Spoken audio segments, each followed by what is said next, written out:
Hello. Uh, this is a bit different, but I figured I'd record me doing a couple of these.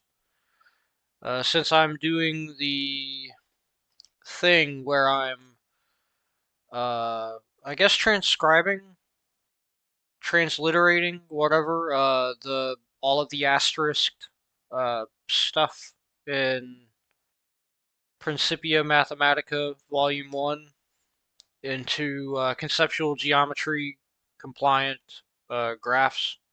So anyway, I brought this guy over from the last video that I made, the episode 3 for the TPM companion series, and yeah, I've still got, it might just be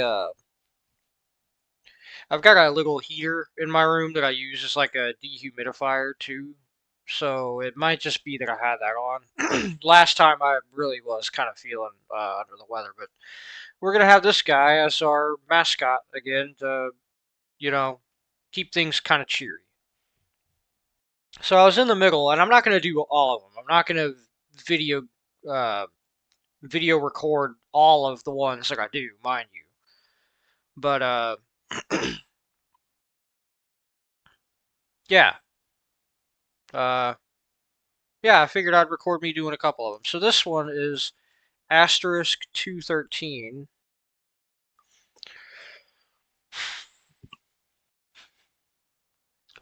P or not P.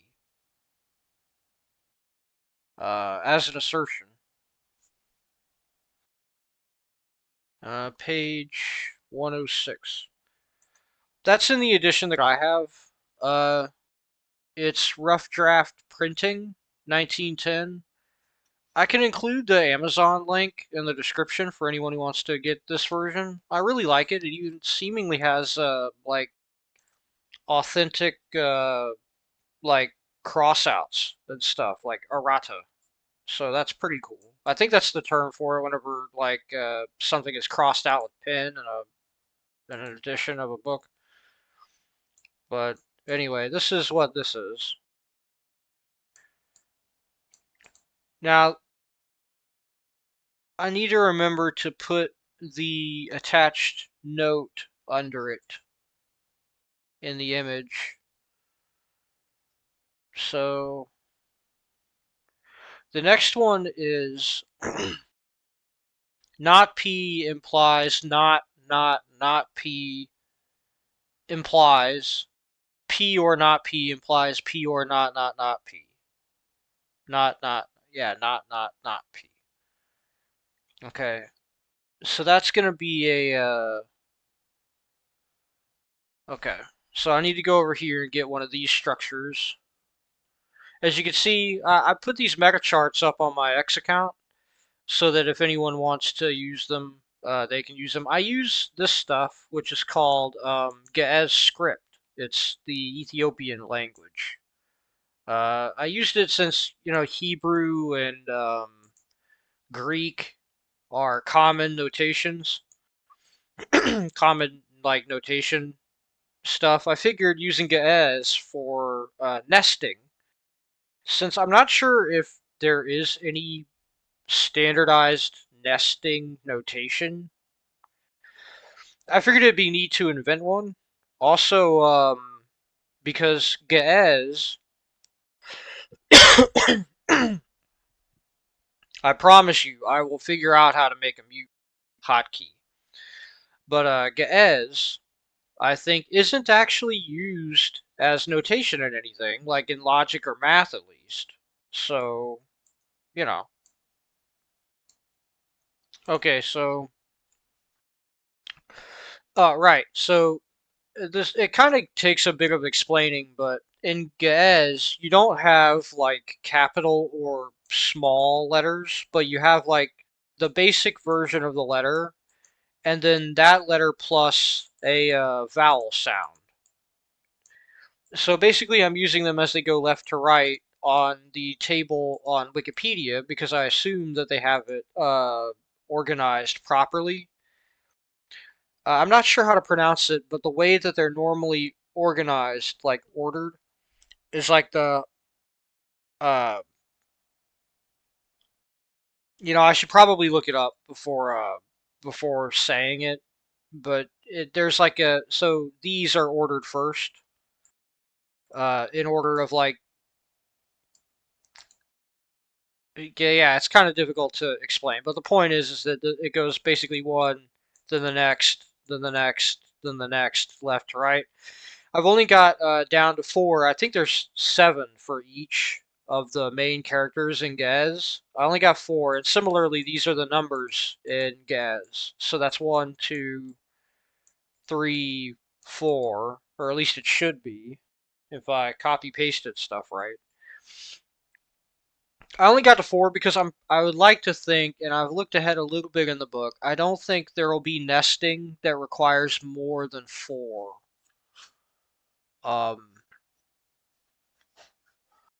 yeah, like I'm on 233 now, and I hop ahead to like that's like a description page. Yeah, like even at like page 369, uh like asterisk 5322 or okay, that one looks a little gnarly. All right, 52 271 looks kind of gnarly on 377, but I still want to believe that that's not like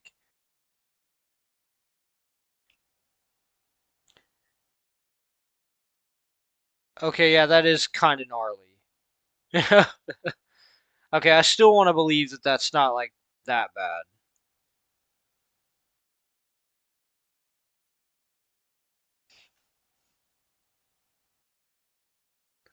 Okay, anyway, I'll figure that stuff out later. Um, wow, holy crap.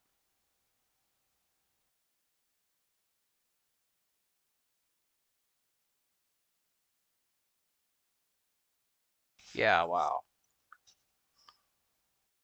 Well, whenever I get there, I'll get there. Point is like I don't think there will be like I don't have to go further than four deep. I think so. I've just got so this is like that thing one, that thing two, and then it's within the hierarchy of this. So I hope it kind of makes sense. Yeah, I really like this emoticon. It's like my favorite emoticon. I just love the eyebrows, man. Be prepared for me to laugh at that more than once. I love that stupid thing. I love it so much. It's such a good emoticon. All right, so back to what I was actually doing. I'm probably gonna have to expand that a bit to be able to fit the not P in there. Okay. Oh wait, no. Now that I'm looking at it, no, that's yeah, that's a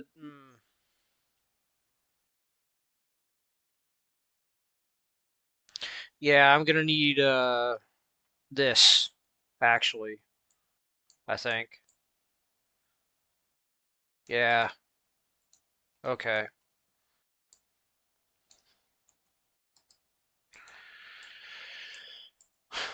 And then I'm going to have to on the right half replace the impl the implications. Yeah, okay. Gonna have to replace those with disjunctions. This, I think, just literally translates into or in like English. So that's why I say like or, like the thing or the thing. The problem is that I'm going to have to probably like disassemble this. So let me go ahead and do that.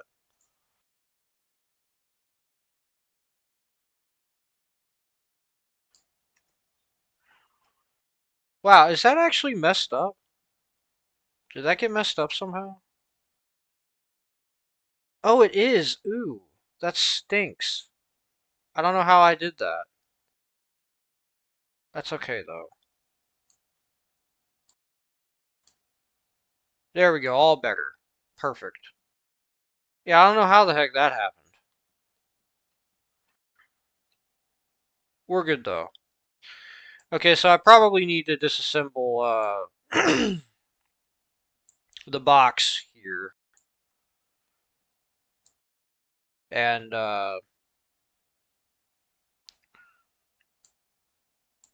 yeah, just take this out.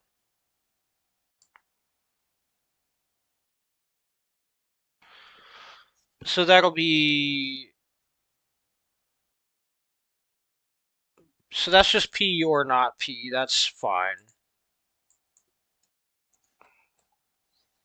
Yeah, that doesn't take like, there's no assembly required there.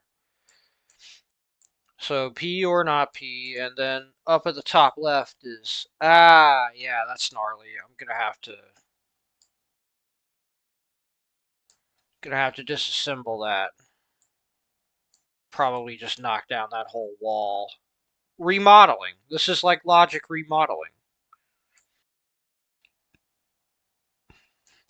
Okay, let's take that over here and let's,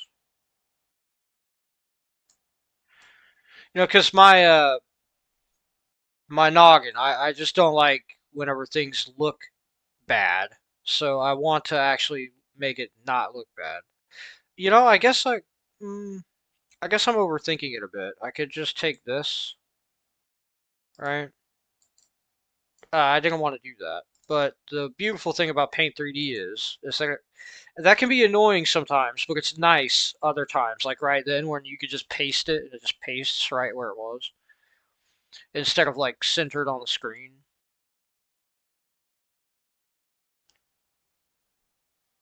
So I just gotta shove an imply in there. That's all. Okay, cool.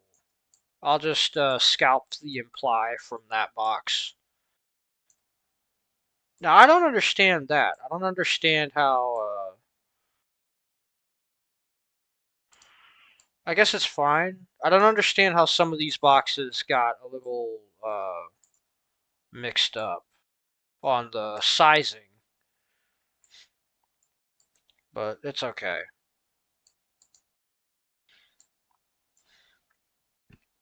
Hey, I guess I could use that for the other one too. Heck, I could just use it directly. Yeah, that's awesome, actually. Yeah, nice. See, some problems just solve themselves. Yeah, not everything's gotta be a big puzzle. Okay, so take this and plonk it down right there. Alright, and then I should just have to, oh, that's not great. But we can work this out. Okay. See if we can move this over and line it up with that. Excellent. And then we could just snake that down there. Alright, excellent. And then, as for this, get this where it belongs. I think that should line up, and if it doesn't, okay, it doesn't. That's curious, but it's fine. Again, we can just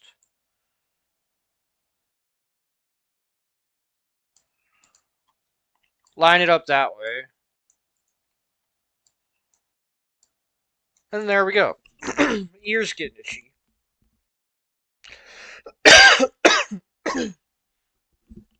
Oh my goodness.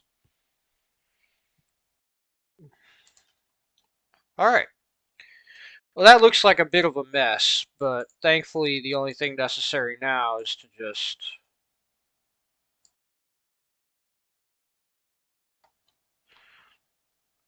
line this up.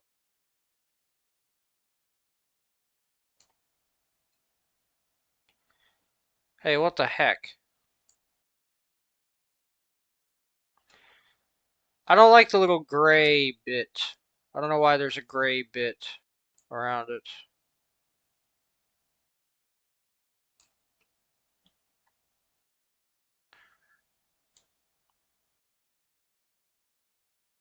You see that? I don't know what's up with that. I don't like that. Whatever. Okay, cool. Okay, okay. The dithering was just imaginary. I'm very happy about that. Now then, to basically do the same here, uh, try and make it obvious that this is all contained within its own layer. Now, it might actually be advantageous to take this and like add it as a template, but I'm not doing that.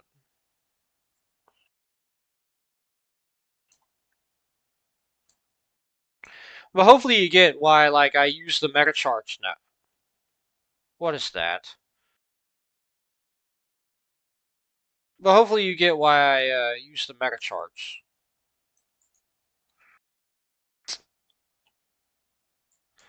Okay. The compromise is that I'm just going to do that to level it out. Or not.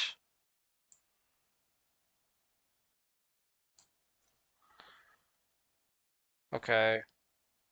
I changed my mind. Actually, the simpler way to do this, if I don't scalp the top of that as numeral, the simpler way to do this is that. And then just slam it all the way over here. Line it up, slam this back into the other one where it belongs, and then hey presto, we got a completed box that doesn't look bad. Thankfully, except now I realize this is off center.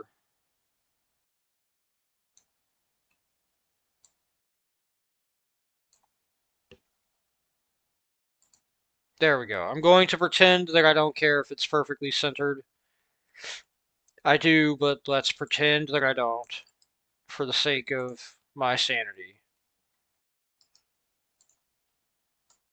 Okay, and then we'll stick this on here.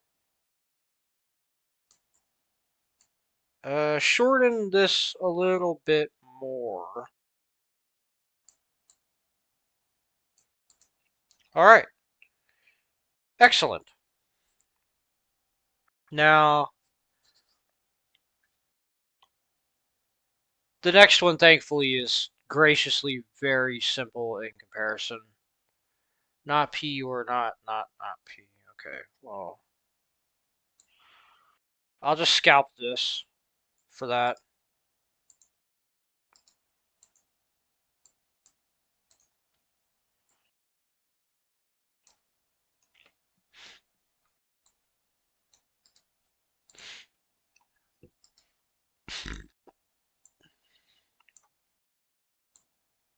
Okay, that is very curious. That, I don't understand that.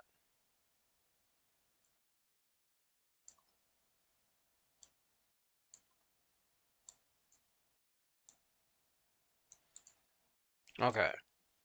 And then we'll just, let's get a little cheeky and, yeah, there we go. Instead of having to type it, yeah?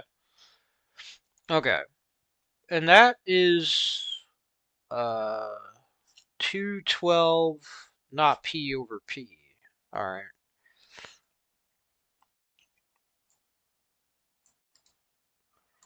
Copy, paste.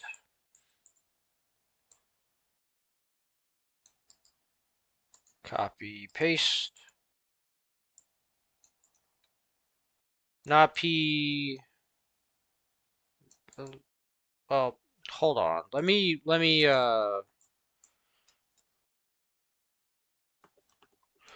It's 212. Yeah. Okay.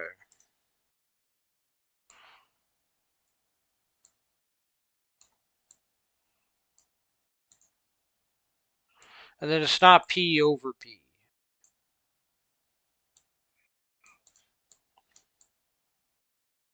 All right.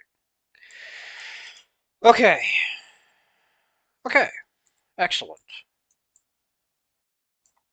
Incredible.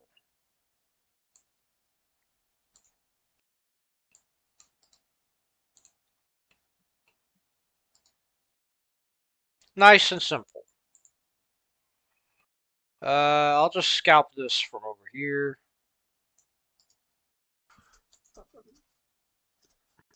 Copy. Paste.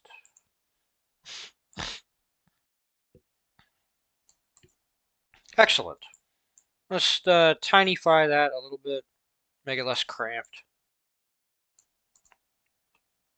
Okay, so I think no, that's not quite it. Uh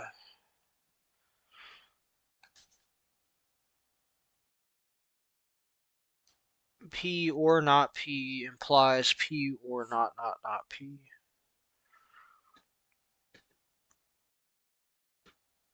That's literally this. So I'll just take this and swap out the as notation.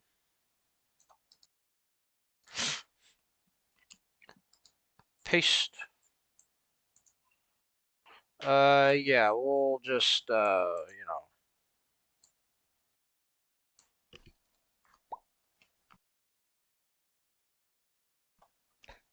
ah, crud. I even messed up the noise too. There we go. Excellent. Excellent, excellent. So let's copy that and then place that there.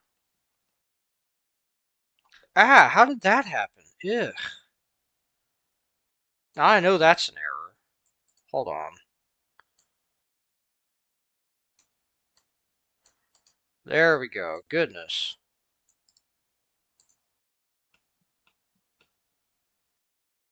Is that messed up in one of these?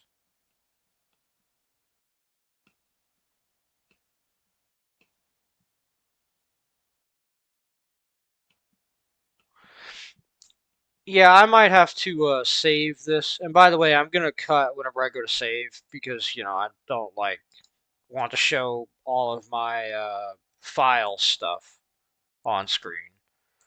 But I think I'm gonna have to save and then reload this. Paint can get weird whenever you're doing large projects like this, like untitled at the top. That definitely should not be untitled.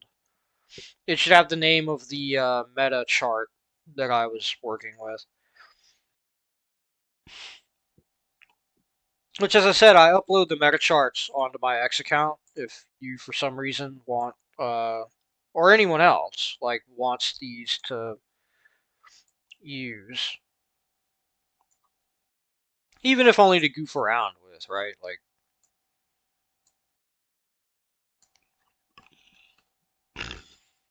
Ah, crud. Okay, I need to. There we go. I think that'll work. Sorta? Yeah. Okay. Alright, well, I need to get this. Copy. Oop. Paste. And then copy. Paste. And I'm gonna need 1, 2, and 3. So.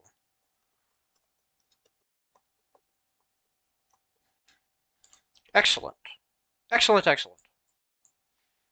Okay. My scroll wheel's a little goofy, so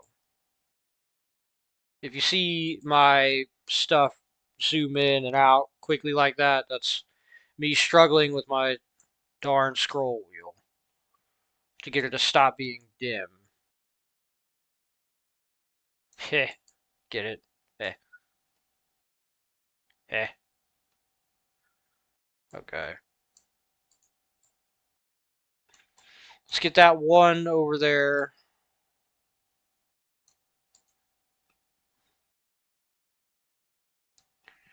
Okay.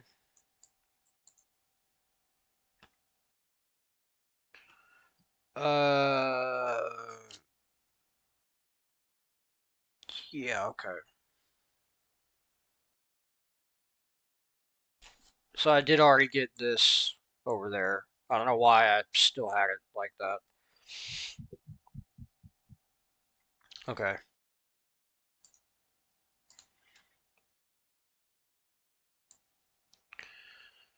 Now, then, let's get this boxed in. We'll just take this node. I swear, Paint 3D sometimes has a mind of its own. Ears getting itchy, sorry. That happens a lot. Uh, you know. My progress on this has been a little slow lately because I have had some days, some very odd and busy days the past couple days. So, and plus I feel kind of exhausted. I released the first version of the Philosopher's Map on August 26th, and then I got Principia Mathematica, all three volumes, on um,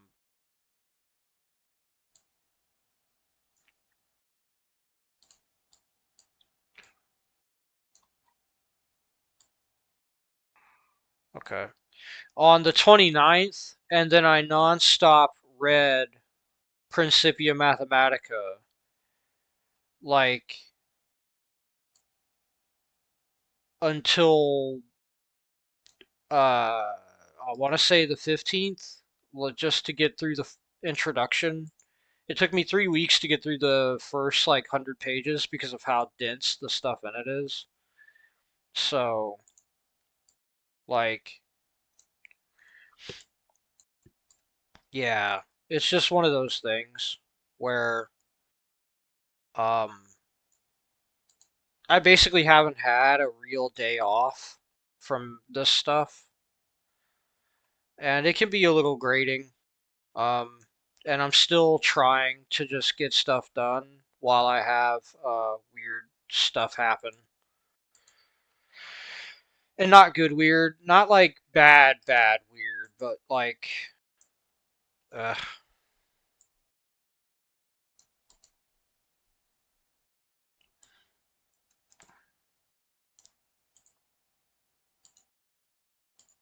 just the kind of stuff that life throws at you that you're like, ah, crap, I gotta fix that now, or ah, crap, now I have to, do this, or ah, crap, now I have like, another thing to deal with, that kind of stuff. It's nothing like, major. It's just annoyances. I mean, I like to think of the little annoyances in life as just a reminder that I don't know how to put it, like that you got to that you got to work uphill for anything.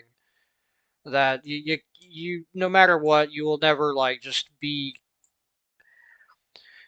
like in the moments that you are comfortable and nothing demands your attention, that you should really, really, really cherish those moments because it is rare in life that you ever don't have something that is calling your attention and needs to be taken care of. Like, if that makes sense, I like to think on those as like reminders and not exemplifier, what's the word? Um, no, it's not expletive. Like, for every thing that happens and you're like, ah, crud, now I got something else to worry about and manage and have to deal with. Like for every one of those, it's like a reminder, in my opinion, almost like how there's like a memento mori. I would call it like a memento annoyee, like a memento annoying, like a reminder that life is usually moderately annoying and you have stuff that you have to take care of. To like cherish the moments where you can just relax and not have to worry about anything more, I guess. Kind of like how the point of a memento mori, if I'm not mistaken, is to like, cherish life. It's like cherish the moments where you don't have to deal with like, you know, having to get something fixed or having to order something off of Amazon to take care of a problem or whatever. That kind of deal.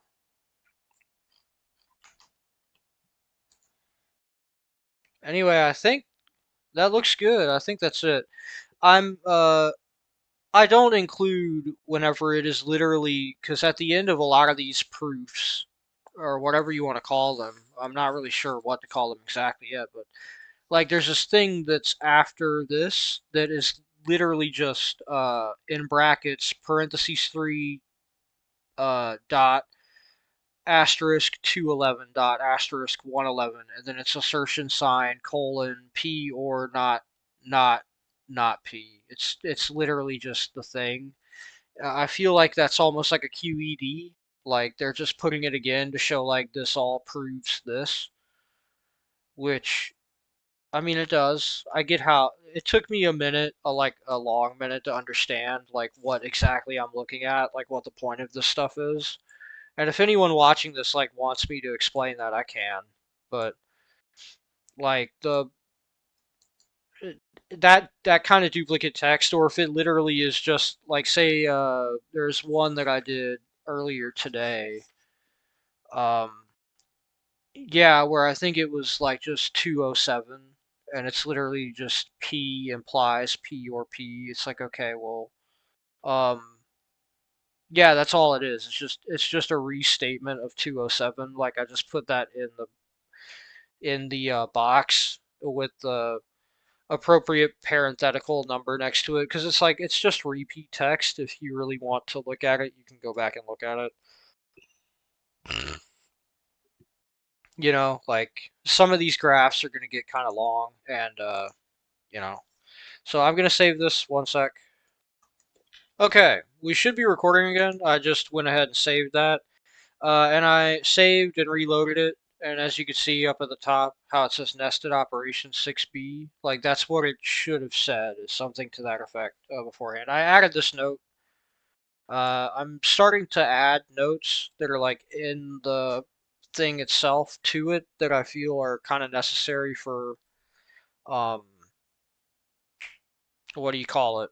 Context, that are necessary for reference. Uh, Looking at the next one.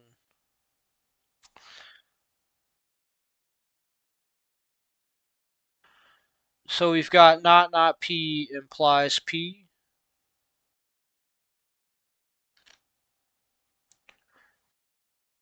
Okay. I'll be glad whenever we get past all this not stuff.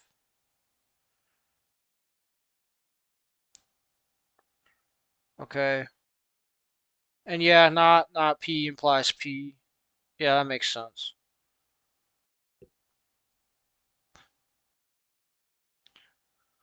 It's just get a sip of tea here.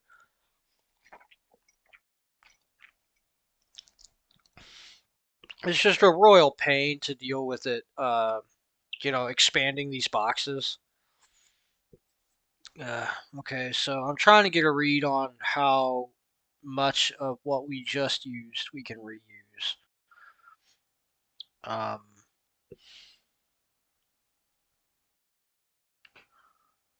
okay. P or not P implies. Okay. Well, I think we could safely, yeah, we could safely take this. cut, or copy, paste, paste, flip it, right? And then flip this. Flip this! Well, that still doesn't look very good. I was hoping that would look better than that. There we go. Or Q. I love that if you flip P, it just turns into Q. That's the best. Secretly, P and Q are the same thing. That's not real. Don't take that as like that's just a dumb joke. Don't take that as like an actual statement on logic. That's not how that works. Okay. So not P implies P. And then that should cover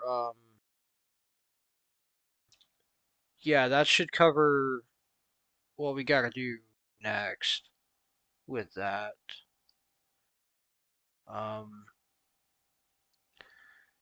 yeah, I am not really liking how much of this is literally just not, etc. But I'm here to graph it and learn from it, not, not, not to complain about it. Okay.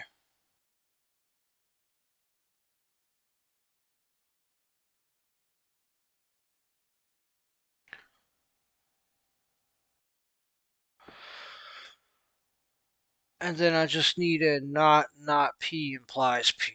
Alright. Okay, well, I guess I'll just take that. This is a little goofy, but uh snip that, snip that, move this over, and like an underpaid contractor, we'll just pretend that we did the job properly. Alright. And hope that they don't find out until we're paid. Okay. So that should cover basically all of this, which wow, that's a load off, honestly. Well, I put that one up way high. I should probably I to lower it now would kind of mess up the visual, but yeah, I shouldn't have put that up that high on the box.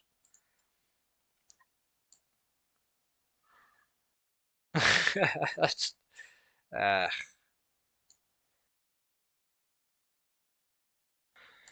yeah. The degree to which it is or is not centered does make a big difference to me, and I hope only me. But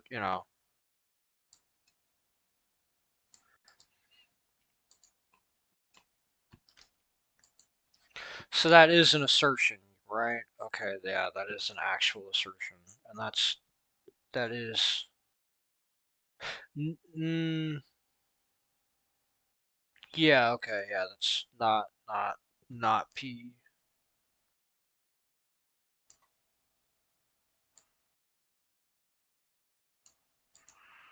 Okay, so that's an assertion unto itself, and then we've got the implication,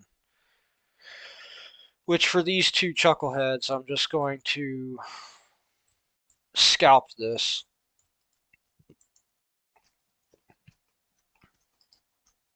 Paste it here.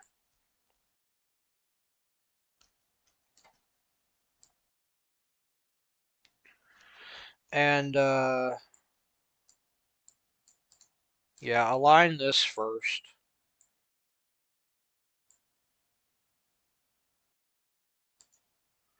Put this here. Extend this. And then line this up. That should work. Yeah, perfect. Alright, cool. And then I need to box that up. Oh, right, because I reloaded it. It started on 10 pixel. I don't know why that's the default. I think 5 pixel width looks a lot snazzier. I think it makes it look crisp, and I don't really know how to say that otherwise. I just like saying the word crisp. As stupid as that is. Crisp. Okay. Yeah, I think that looks nice and snazzy. Excellent. Snip this, and then put it on top of here. And then now all we gotta do is organize this for starters. Uh, I'm reticent to just delete this outright because this is probably going to be good for the next, like, in examples. Because there's a whole lot of not this, not that, not to the not to the not to the not going on here. So it's probably for the best that I just move this up for now. The problem is that three, not three, 215 is a nightmare. It has 11 parentheticals, very, actually, I was going to say very little, but it actually has none. It has no identical text. It's all like, how would you even describe it? Like, it's all like mutators, like mutated. Like whenever you see this, so what this means is that you're taking sum, which is, and I guess I need to put up on one of these, the thing at the front of the book, where it's got like all of the named, hold on. So sum, I think, is like summation, if I remember right.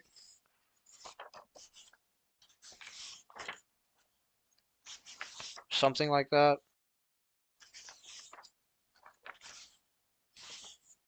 Where the heck are the... Now, I know they're at the very front of the book. Come on. Here we go. The alphabetical list of propositions referred to by names.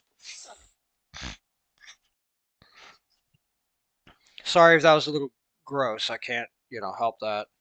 Um, the ones that I've seen thus far are absurdity, which is abs, which is the absurdum, which is P implies not P, which is a proposition that implies that it's false, is false, kind of thing. Um, add, which is addition. Q implies P or Q, which the idea is basically that you can add stuff via disjunctions without changing the truth value, if I'm not mistaken. So that's why it's called add, is that's like logical addition kind of thing. Because Q can still be true and P can still be false in a disjunction, and it doesn't.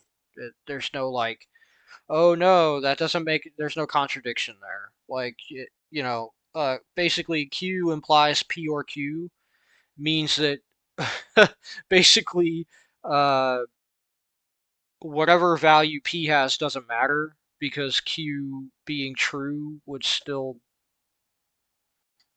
I'm probably explaining it poorly, but that's kind of the idea. And then you have assertion, which is just labeled ass for reasons unknown, which humorously looks like it between absurdum addition and assertion. The abbreviations look like they're making a statement that is very funny, but assertion is P and P implies Q implies Q. No, P and P implies Q implies Q. Sorry, I read that wrong. That's a conjunction, I think is the term for that. I'm not really sure what exactly that's getting across yet because I haven't come across that. That's asterisk 335, but just looking at it,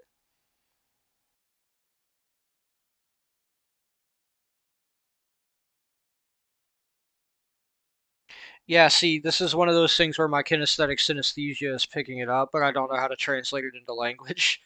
I get what it means, but I can't like put it into words. Sorta. But then you have association, which is asterisk 1 5, which is P or Q or R implies Q or P or R, which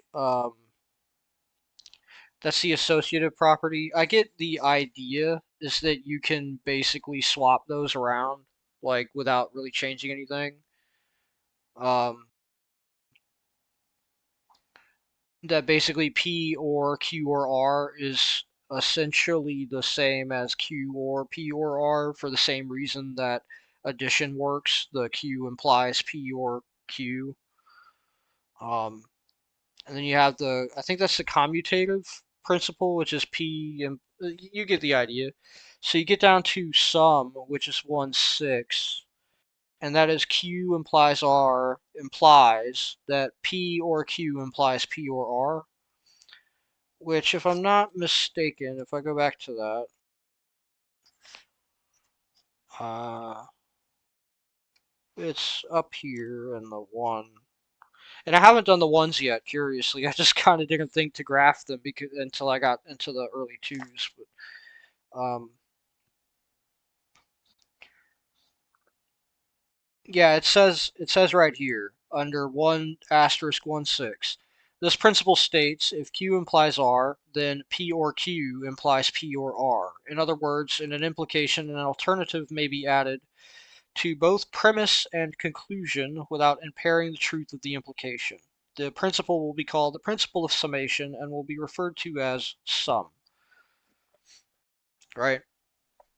And I get the idea. Again, it kind of ties back to the Q implies P or Q thing, right?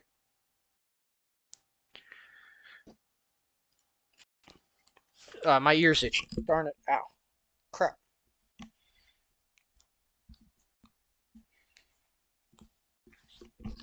Well, the idea is that looking at that, right?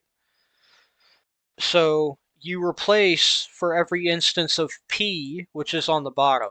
So for what's on the bottom, you replace it by what's on the top over it. So for every P, you replace it with not P, and for every R, you replace it with not P to get this, right? Like that's the idea. And if you're, I like to think that this is very intuitive, and that's one of the reasons why I am sticking with this project, and I will probably do the whole book. It's like it's much more intuitive than looking at the text. But the idea is that this is P implies not not P, and I think I did that one right. Yeah, 106. Please tell me I did that right. 213. Demonstration one. Oh darn it! I didn't do it right. That was supposed to be a not P. Ugh. Okay. Well, I'm very glad I didn't delete it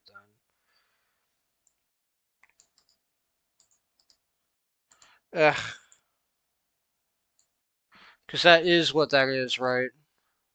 213. Yes, that is supposed to be a not P. This is why I normally, not P implies P or not P implies P or not P. Okay.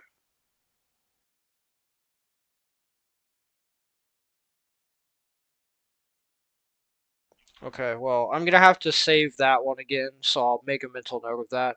See, this happens. Like, I go back and I read over what I'm looking at, and it's like, you know, like I do that at the end of each session at least. So, because I want to make sure I get these right the first time, because man, having to go over any one of them again is would be like, ugh, But what I was getting at is that this is how that works. It's like sectioning it off to not P implies not P, right? So this as a unit implies this as a unit, which is how it's sectioned in the book. But if you actually just read it, it looks like it's very difficult by compare. I mean, it's difficult enough that I get confused, as you saw, right? Like I make mistakes on it. Speaking of, with that in mind, I'm going to go um, immediately fix that. So, be right back.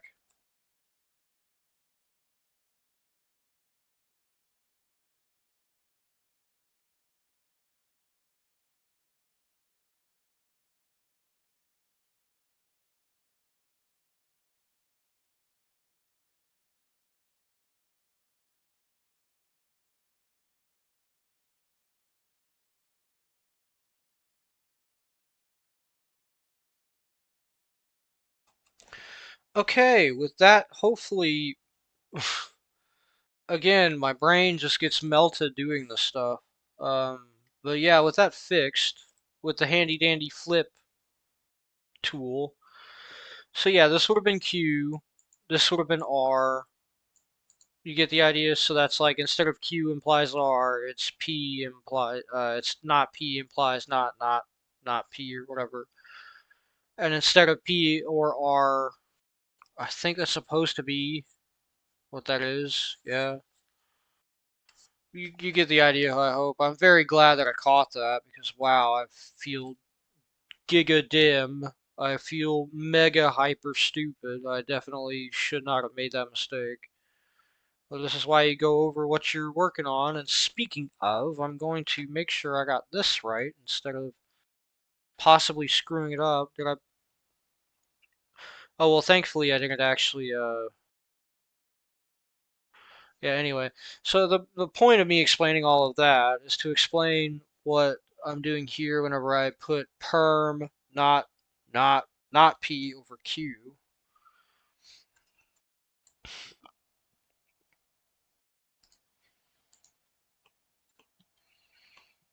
Okay. Just to be cheeky.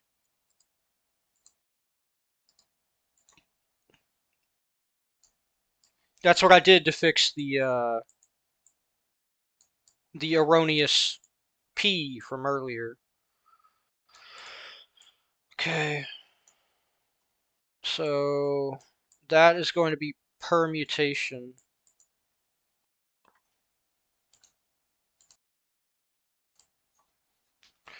Perm. Which of course I think of the hairstyle, right? Not permutation. Every time I see that I think perm, not. Okay, I did mess up there, but uh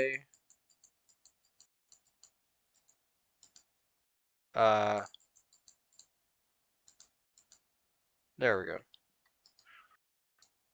See, again another good copy paste feature thing. Okay, so that is perm P or not P.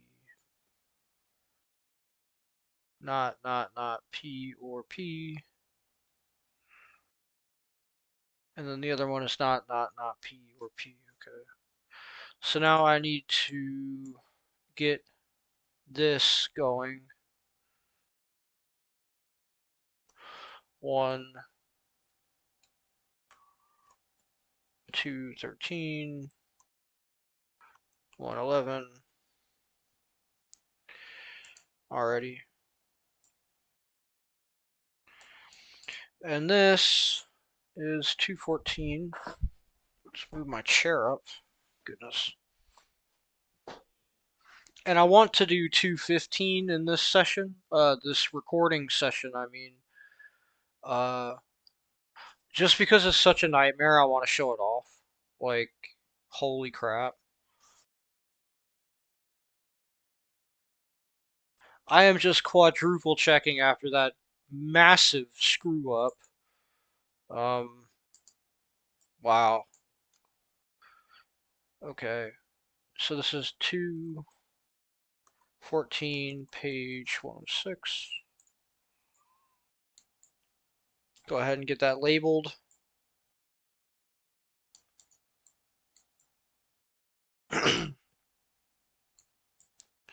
Don't get me wrong, I've had a few screw ups already with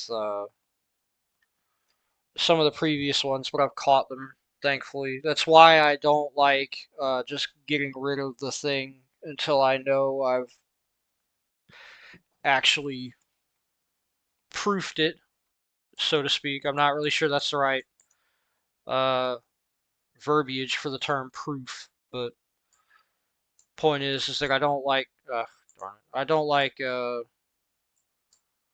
leaving it without knowing for a fact that I've avoided completely screwing myself over. Yeah, 215 is going to be gnarly. Ugh. You think these are bad? Okay. My brain's melted. That's why I'm just moving this as if though I have the box tool enabled, even though I didn't. Okay.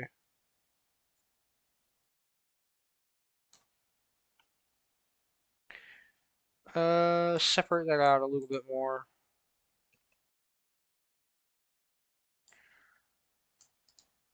Copy. Well, I guess I should paste that over here, but I need the. Yeah, here we go. I need this. Paste.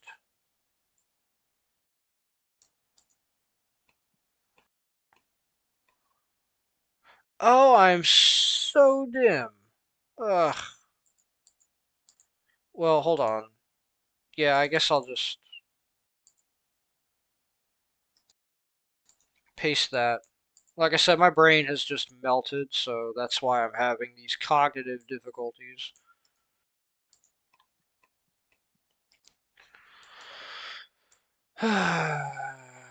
Yes, of course, I need to put this here. That is perm, right? Okay. Tinyfy that a little bit. I knew something was missing.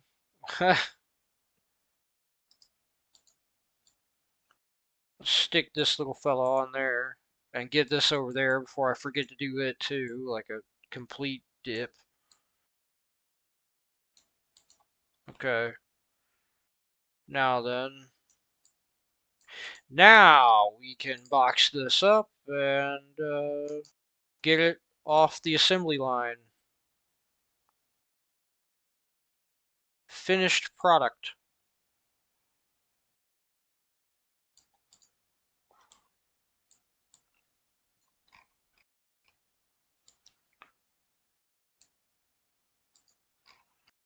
Alright.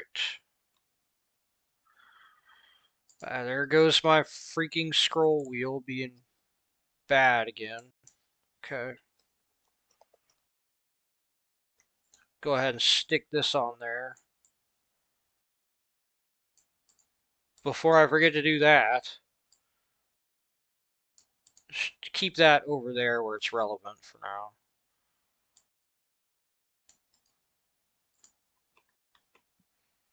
Use this to mark the demonstrations.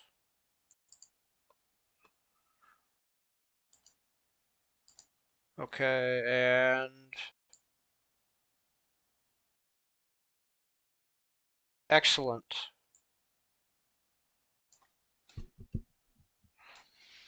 Yeah, I really want to get 215 on camera because wow, 215 is a nightmare. It's going to be very satisfying to graph it, but it's gonna be a miserable nightmare to deal with. You'll understand why I say that as soon as we get to it, but ugh, it's bad. It's real bad.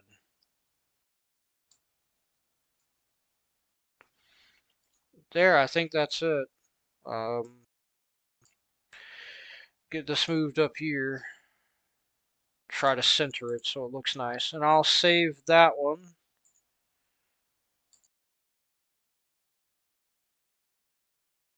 Just showing off here how I sized them down to save them as a separate image. Okay, be right back.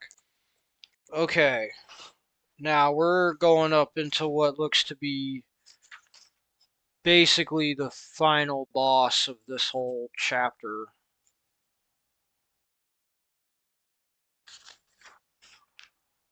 I think. I mean, I'm looking ahead, and I don't think anything really ever, because they start introducing like, thank goodness they start introducing notation that collapses a lot of this stuff, like a lot of this stuff.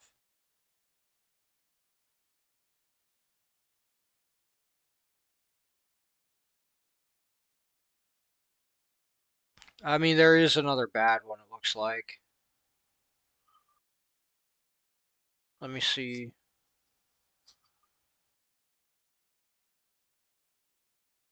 What am I even looking at here?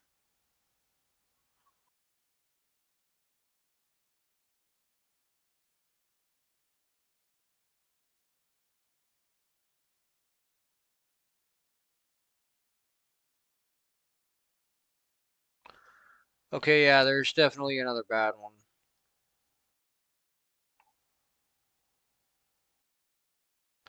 I'm not even sure how to parse that because it looks like. Okay, I kind of get it. I'm not really sure how I would. That's a curious one. I'm gonna have to figure out how to add notation for that. That's only a few pages ahead. I'm looking at, if you're curious, asterisk 285, the demonstration one. Um, not demonstration one, demonstration two, I believe.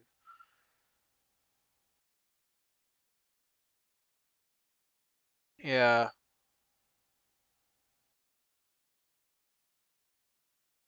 I'm not really sure how they.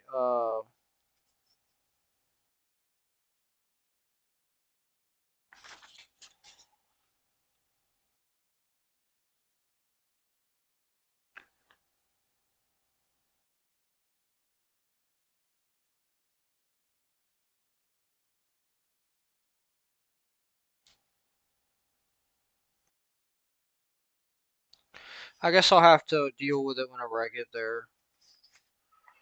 They do a very good job of explaining everything you need to know in the book. So, like, again, I'm not actually reading the text between here and there. I just skipped ahead. So I'll probably have to, and this is a big part of what's going on here too, is that like I'm doing this to help my own acquisition and retention of what I'm reading. So there will be moments where, or I'm trying to understand what the heck I'm even dealing with. That will probably slow down the process of me going through the book and detailing all of the stuff. But yeah. Anyway, on to 215, which is going to be a nightmare. Um, It starts out looking not that bad, just not P implies Q implies not Q implies P, which is a mouthful, but it's not that bad. Where it gets bad is that it almost immediately dives into a nested series of implications that dovetails into nested implications upon nested implications upon nested implications, which is very bad. Like I said, it's 10 parents long. This is going to be a very long one. I'm gonna have to clear the deck, basically. Um, yeah, yeah, this ain't looking good. uh, okay. All right, well, might as well get started. This is gonna be 2:15, so let's get started with the double branched implication over here.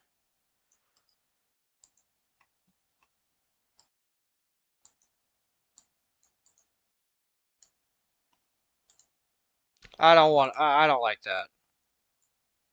I like it a lot better with the, yeah, there we go. I just couldn't, that's not good. I don't like that. That's, that's bad mojo. That's a bad vibe. But we're optimistic here. We want to try to stay positive. Helps morale in these trying times of the trenches of 215. That's not what I want there. Not P implies Q implies not Q. P. Okay.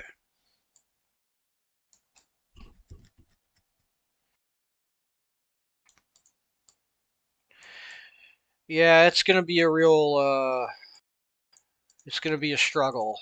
So stay positive during this one. This is the one that's like got me the most tripped up. It's not just because it's not the length of any one part per se. It's that it's all within the same one that's really screwing with me. So not P or Q, not Q or P. Okay. This is gonna be hideous. I might actually have to extend the bottom here by the end of it. Like this next one is.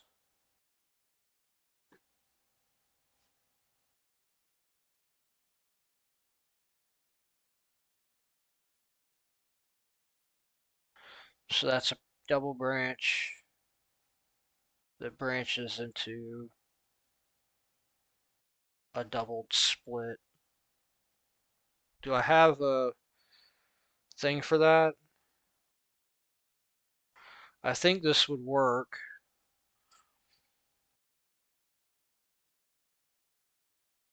because that's split because it's Q or not Q implies not Q implies not P or not P implies Q implies not P implies not Q. Yeah, this will work.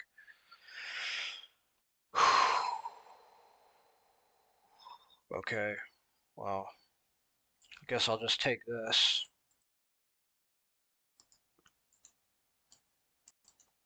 I can't take this. Just get rid of that, replace it with the appropriate symbol all the way down here.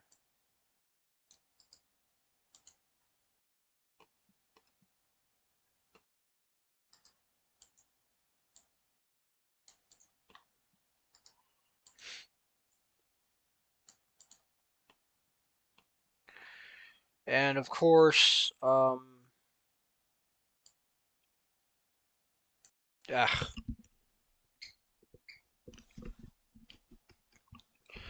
ear got itchy again.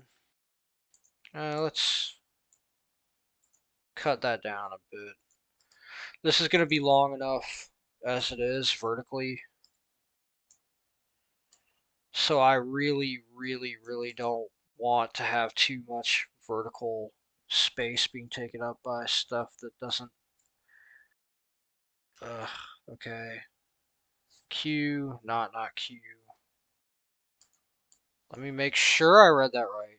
Q implies not Q. Okay.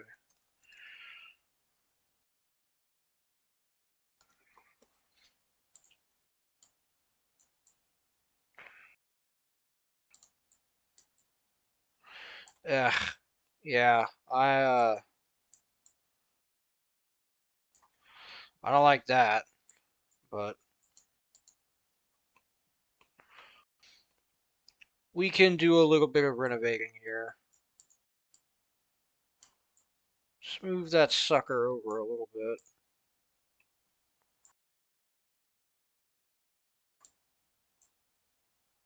Ew, what is causing that? Wow, okay.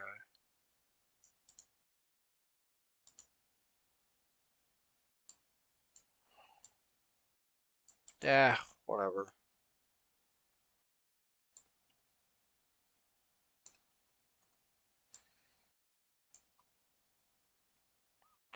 Honestly, I should get rid of all that dithering off of this anyway. Yeah, I don't know why that's all got dithering on it. Why is that? It's not good. I don't like that.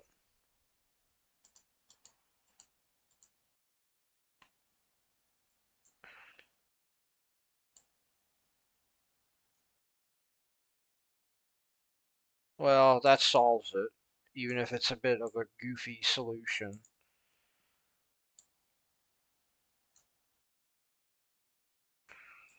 There we go. It doesn't matter all that much because I'm going to need to do this anyway. I'm just going to say screw it and liberate myself from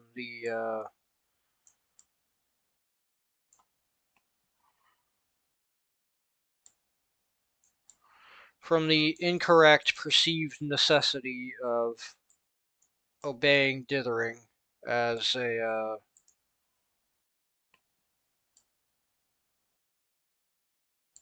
problem that needs to be solved rather than just leaving it as an artistic choice. Yeah, I'll just say that it's an artistic choice. Anyway, okay, so not Q goes in the second one,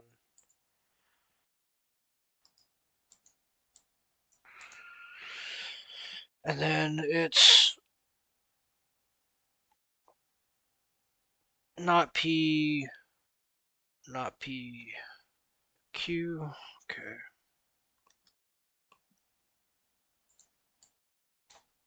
so just to get this right, it's not P implies Q, not P. Okay, so it's not P in both instances, and Q. All right.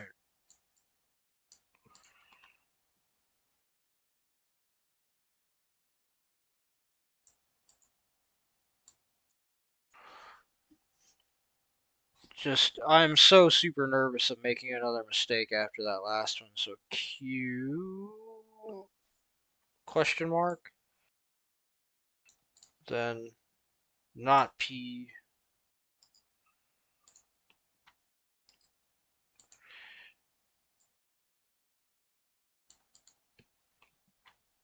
Okay. So the thing there is that is copy, paste. So that is 205 with not P and not Q over P and R. Let me just make sure I read that right this time. So that's not P, not Q, P, R. Okay.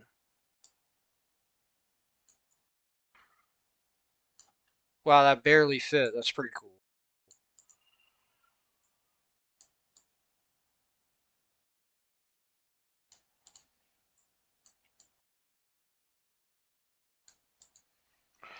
And that's star 205. Okay.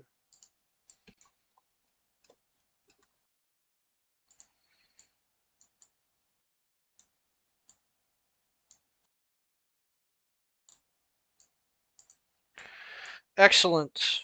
Excellent, excellent.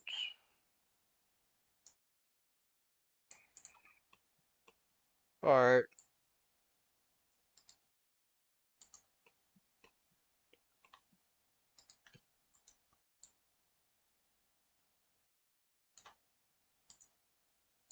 Yeah, I can't help but feel that there's something weird going on with that dithering. I, I want to say, like, was that always part of that one?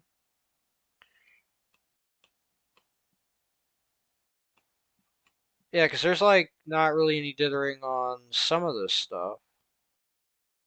That's just a Paint 3D problem, honestly. I don't know. I don't know why Paint 3D has this weird dithering crap that it does to stuff sometimes, but it's kind of annoying.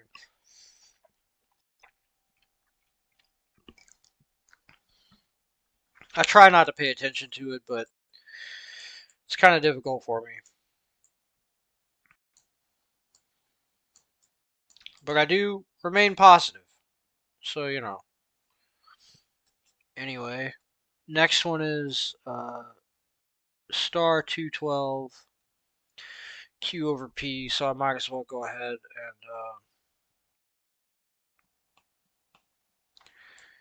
get that ready.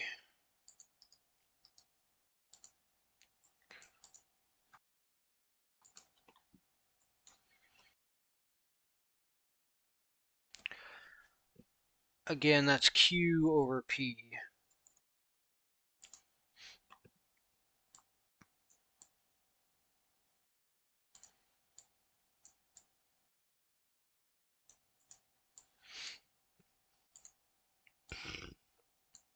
Ugh, goodness.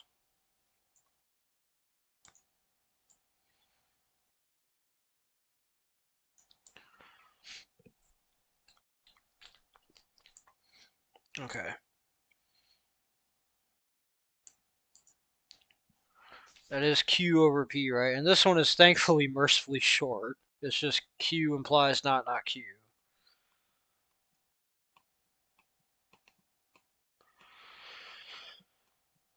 Which is a little odd. Um, you know, I mean, I could take any one of these. Yeah, I guess I'll just take this one.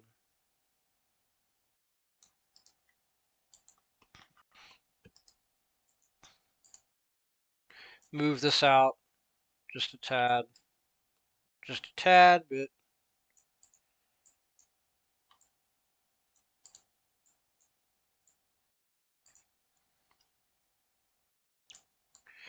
Q, not. Oh, darn it. Not Q. Butterfingers. Q implies not Q. Yeah.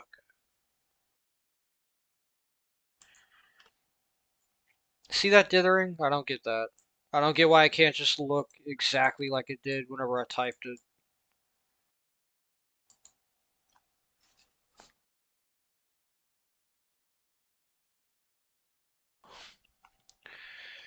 Okay, well, anyway.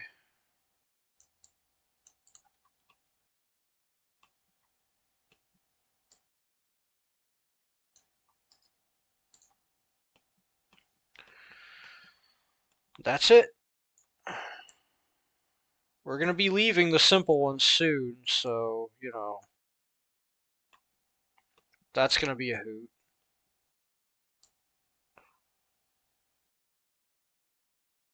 Ah, come on.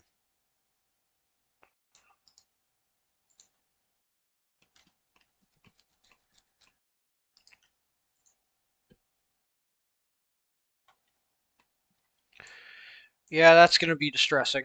I'm not gonna sugarcoat it. What you're about to see is going to horrify some of the people in the audience. Cause yeah, it's going to get very, very, very gnarly, very, very, very, very quickly. Okay. I'm even considering moving these over here so that I have more room without expanding the. I may have to do that anyway.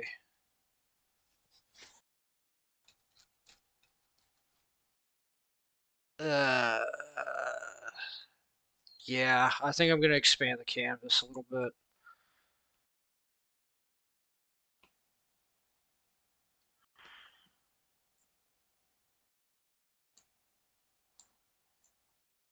It's grim that I gotta do that, but you'll see why I'm saying that I gotta do that in a minute.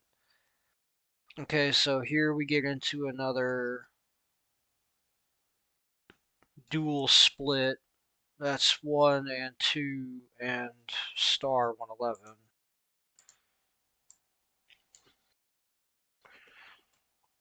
And by the way, what that means is that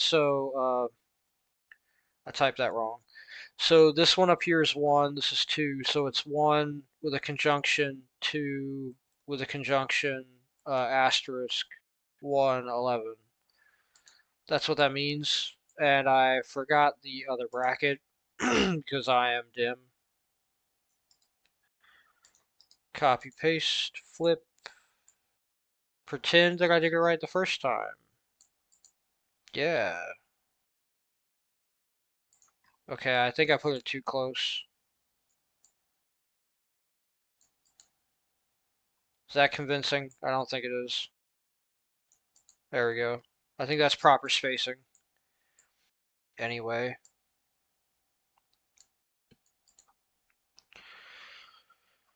So, this is another annoying, um, not P implies Q implies not P implies not Q. This is gonna take another,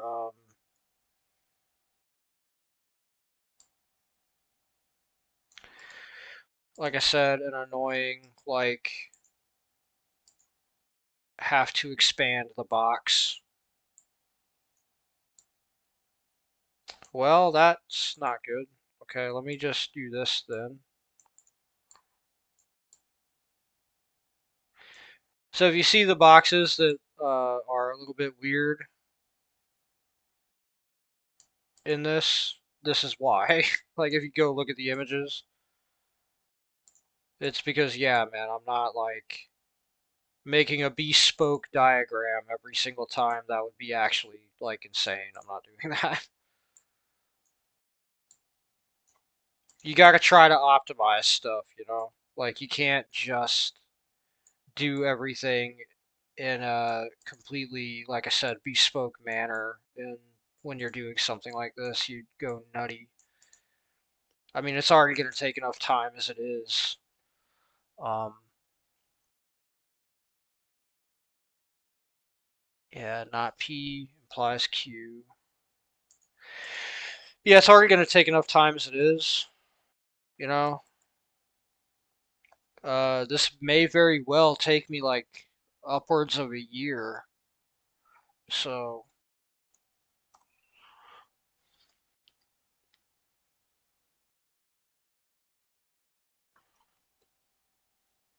I hit the wrong button. Not, not Q. I believe that's a Q. Yeah. Okay.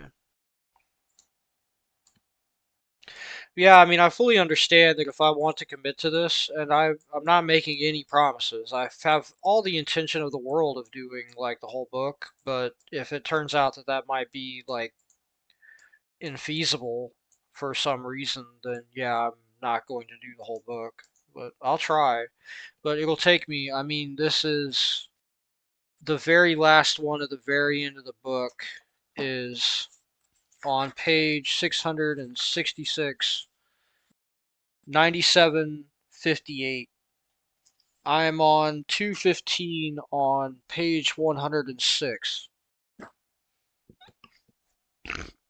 So yeah, just to give an idea of anybody watching, like for anybody watching rather, like this is going to be a heck of an undertaking, and that's part of why I'm going to record at least some of it, is so that people understand just how much work actually went into it. Because it doesn't look like it's that big of a deal, but it kind of is. uh, Especially trying to make sure that there's no mistakes, because whenever you're dealing with something like the stuff in Principia Mathematica, it may not have seemed like a big mistake that misplaced a P for a Q, but it is a very big deal to do that. Like, I can't do that. So I kind of have to make sure that each one is actually faithful to what I'm representing. Or what's the point, right? Like, if you don't represent it faithfully, what's the point of trying to represent it at all? So, Not P implies Q implies not P implies not Q. Okay, and that's 3.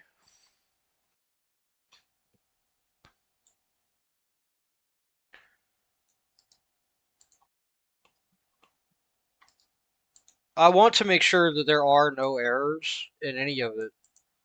Um, like that there's no errata by the time I'm done with doing this. That said, I am realistic about it. There's going to be, I mean, this is going to be a project that ends with probably well over 1,000 images. I'm not sure exactly how many independent, because I mean, I skipped ahead at random to 562, and you've got, um,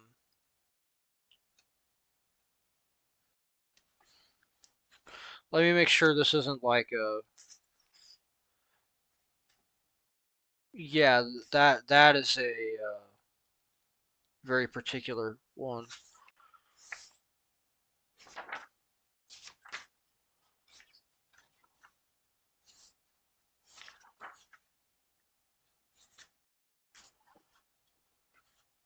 I mean, to be fair, that not every page has like a, not every page has one of these. Like I'm looking, flipping through, and there's like 4 pages in a row where there's no asterisk theorems. But I mean, 88. I'm looking at 88, and it goes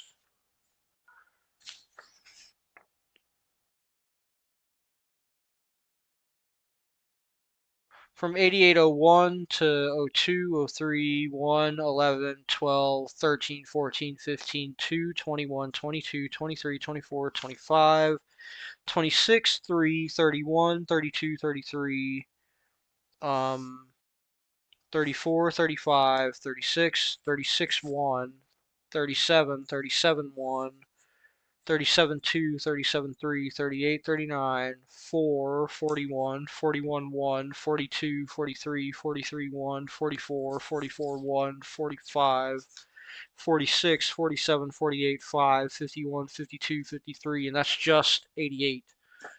So that's probably, like I said, this is probably going to end with like hundreds and hundreds of these images of me just transliterating this as I read through the book. So if I do manage to do it faithfully for all of them, like it's going to be an actual, and this is just volume one. If I do all of volume one, I kind of have to do all of volume two and three at one point, yeah. But like,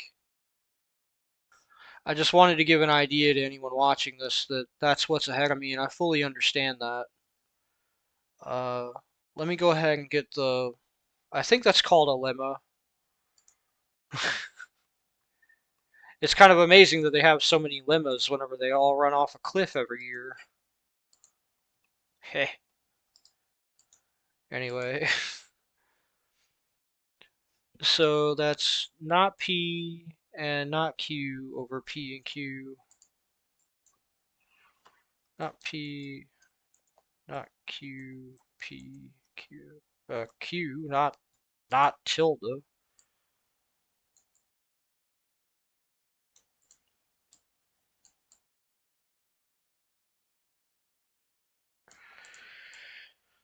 Okay.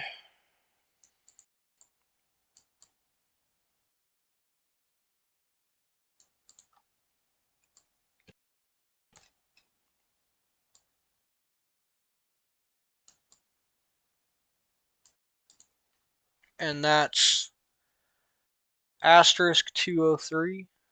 Okay.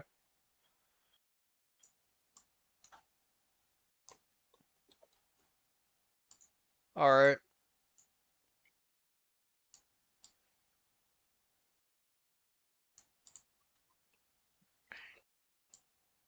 Just to make sure I got that right.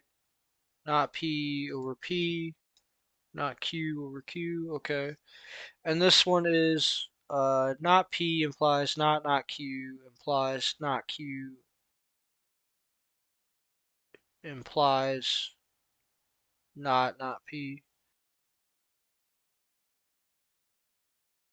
Oh, okay.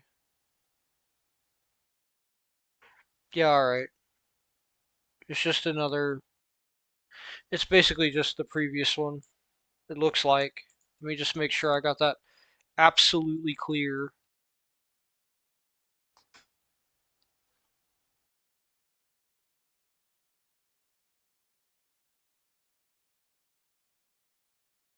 Not P implies not Q implies not Q implies not P.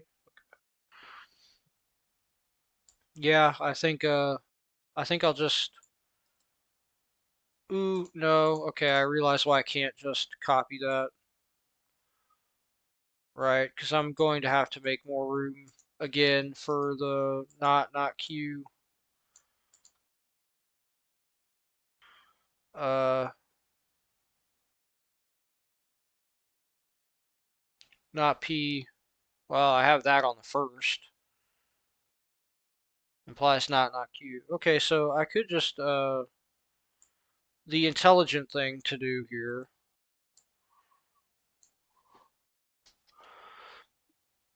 Not Q implies not. Oh yeah. Oh yeah. Okay. Yeah, we're cooking with gas here. This is actually way easier than I thought. Uh, Let me stop being dim. Paste.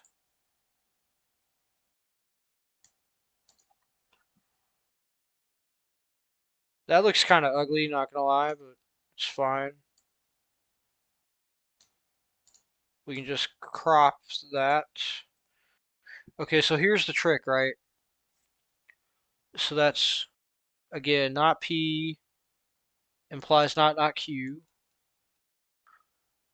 Okay, good. Not Q implies not P, huh? You don't say. Well, look, we're just gonna do this, and if you don't tell anybody that that was just a P, I'm not gonna tell anybody either. All right? Let's just keep that between us. let's just let's just keep this between us. All right? We can pretend that that wasn't a slipshod like quick slapdash hack job. We'll just pretend that that totally was like a bespoke thing that we typed it out. Nobody's gotta know. Nobody's gotta know that we just took the same freaking thing and just flipped it. It's cool. No judgment here, right? Look, it's not a shortcut. It's optimizing. It's optimizing. That's what we're doing here. We're optimizing. We're not making shortcuts.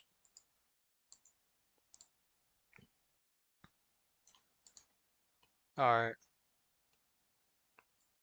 Get this guy.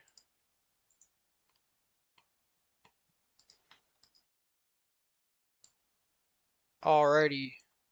Slap that on there.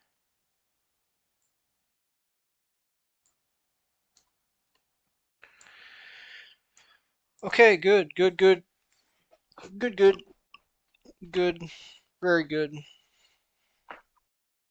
Okay, all right. Um, Now then, just to double check. So I did get that right, I think. Not P over P, not Q over Q. Okay, I'm gonna split the recording here just in case it's been going on for a little bit long and take a very quick break. Alright, I'm back. After a significant break, I am recharged with carbohydrates and tea. So like I said, we'll finish this off with 215, and that's probably where I'll stop for today in general. Like I said, I've had a week, man. Okay, so this was right. Not P implies not Q implies not Q implies not P. Okay, that looks correct. Go ahead and saddle that. Tinify that.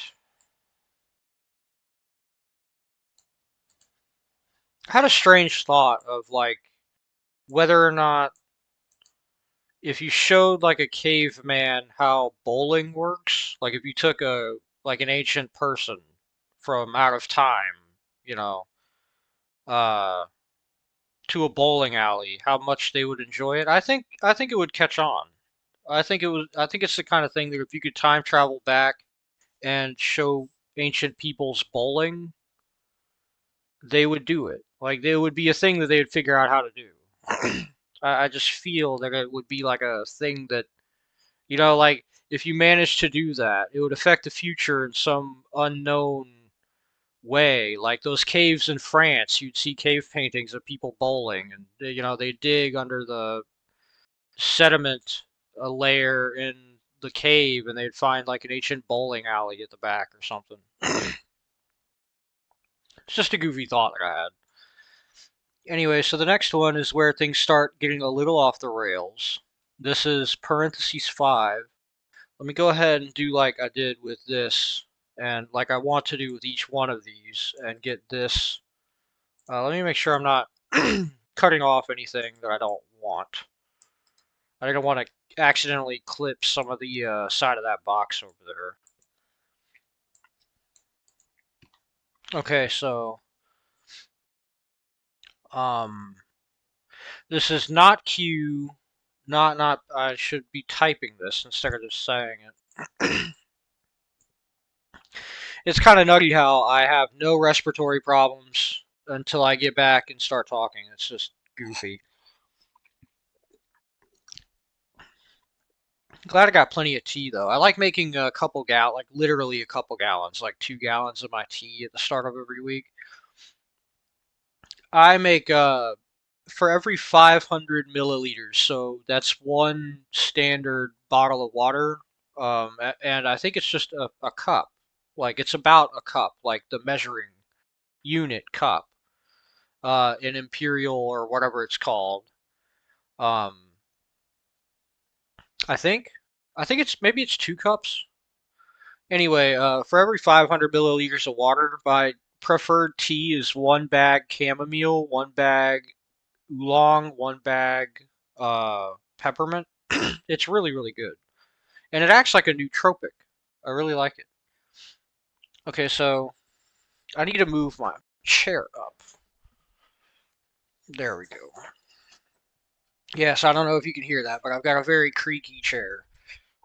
I've had the same chair for like a decade. I don't like thinking about stuff like that. It makes me feel my age. I'm not that old, mind you. I'm in my early 30s, but it's the point at which you start to feel old. Uh, anyway, so this is not Q, not not P, P, P, Q, R. I have to figure out a mute button so I can cough without bothering people who are listening or watching this. And I mean, hey, maybe nobody ever does, but if you do and you've gotten this far, thank you. It means a lot to me. Uh, I mean, it doesn't mean anything to me if people don't watch it. I mean, I'm almost kind of making these again more just to have a record, if that makes sense. Sort of like a for posterity kind of thing, but and have something to point at to be like, hey, yeah, this is how these things are made, kind of thing. But not really. Not. It doesn't bug me that I don't, get that many views or whatever. That's 205. So just to make sure to double check this, not Q, not P, P, P Q R, and that's 205 star 205.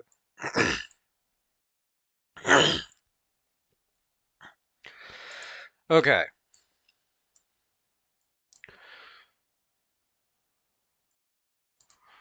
Okay, and to use a little alignment trick, I'm just gonna put that over there, and then there we go. Okay. So this will be the next one. Tinyfy that considerably. We need to squash it as much as we can. Just smush it.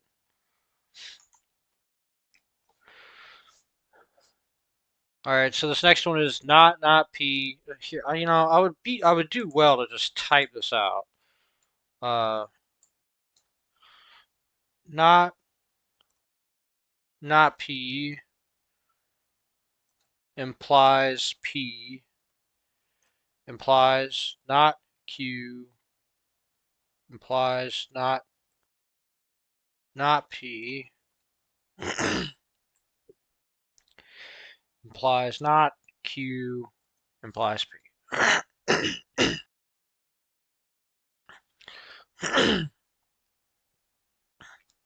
I'm serious. I felt like I was gonna be fine. Like I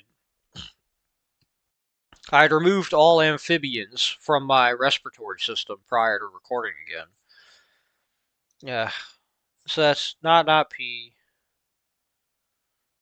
and P, not Q and not P, not Q and P. Okay. So let's separate these.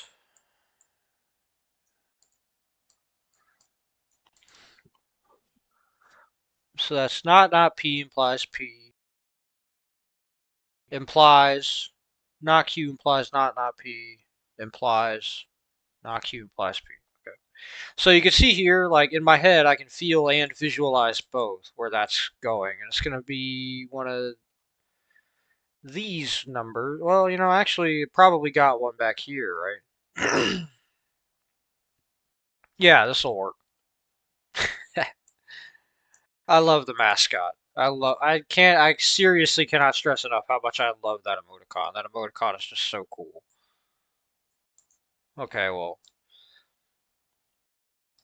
since it's just template, like as far as structure is concerned, it's the same structure. So let's just go ahead and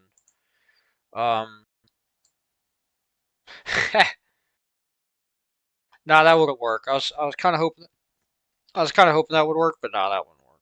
What will work is doing this.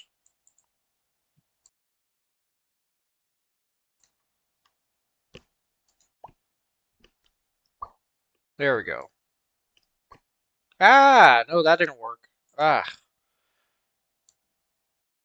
Okay, let's stop being goofy and just move that over a bit. Just a slight repositioning. Okay, so that again, just making absolutely sure not P implies P. So yeah, we want to move this in here and tinyfy it a little bit, just enough that we can fit it in there. And then get the P in here.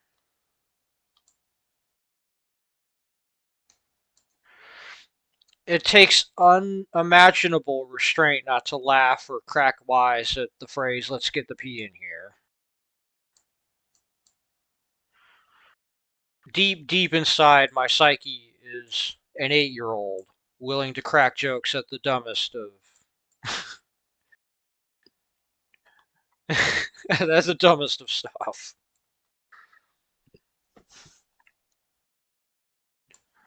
Yes, every time there's an incidental utterance of the phrase do, I have the hardest difficulty not giggling like an idiot. Alright, and this is not P.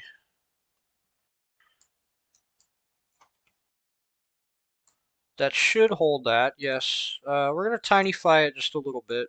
It should still look okay. I don't know why, but I figured I'd say that like one of the reasons why I'm reticent to tinyfy anything is like I don't want people thinking it's like italics, you know? Like I'm not italicizing anything here. And then not Q implies not Uh-oh. Okay, see, that's how I get confused. It's like if I can talk and stop porky pigging over here, I sometimes get confused by looking at the wrong column. Not column, row. It's the opposite of a column, a row. The horizontal thingy. So not Q and P. Okay, excellent. I think that's it. So just to proofread, not P implies P, implies not Q, implies not P, implies not Q, implies P. Yeah, that's great. Excellent. And also, this kind of me doing this, I guess, also demonstrates like how you're supposed to read these. I guess I just considered that. And yeah, if you were wondering, yeah, that's how you're supposed to read these. Now, if you look, right, this is 5 out of 11, and they get worse. Actually, as much as I don't want to move the mascot, we're gonna have to we're gonna have to make the mascot. We're gonna have to take him out of his comfort corner, his comfy corner. So we're here. He's still doing okay, though. I wish my scroll wheel would stop messing up. Okay, so the next one is a simple one. Let's get this started with 5, 2, 14. Right, I need to. And 1, 11. Okay. Ah, I did it again. Ugh. I'm just going to type it out because I don't feel like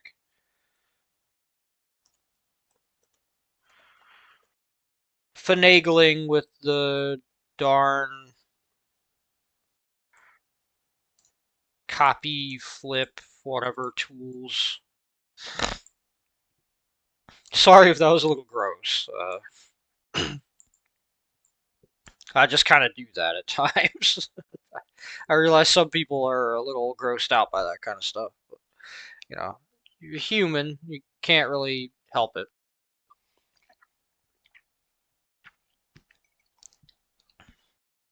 All right. So this is number 6. Oh my heavens, the freaking lemma for number 7 is atrocious. Honestly, it's number 7 that it's number 7 and number 10 that make me want to crawl in a hole and hide from this page. Um, there's also like a 3 paragraph note attached to this one. This is going to be a massive image. I might even have to put it in 2 parts, like part A, part B. I'm wondering how I'm going to do that. I have notes on how I might do that, but yeah, I'll figure that out in the post. Uh, yeah. Like I said, 2:15 is where we're going to end this recording, so we'll have done, I think, from 2:13 to 2:15, which again gives you an idea of just how laborious this actually is. For me, at least. I don't know. Maybe other people could do it faster, but whatever.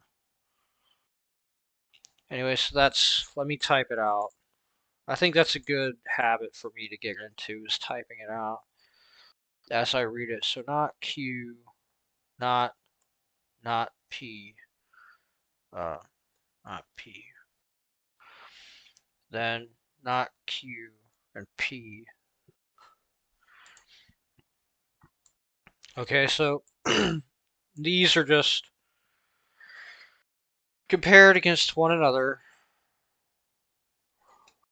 That's dual implications, yes? Okay, well then I can just scoot this one by way of 2D printing. I mean,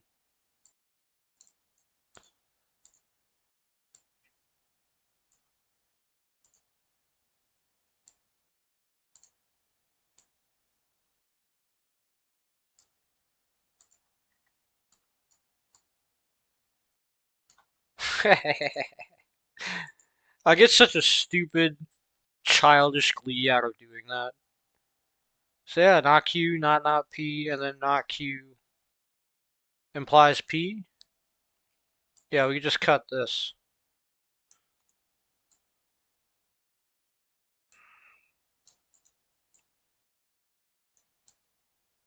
Excellent. Now, here's the real goofiness. Check this out.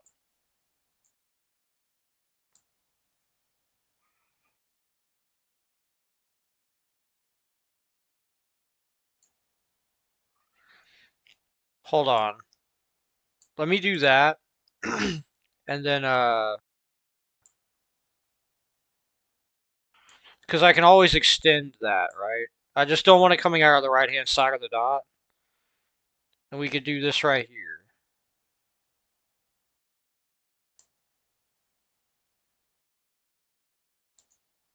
Yeah, okay, great. And then,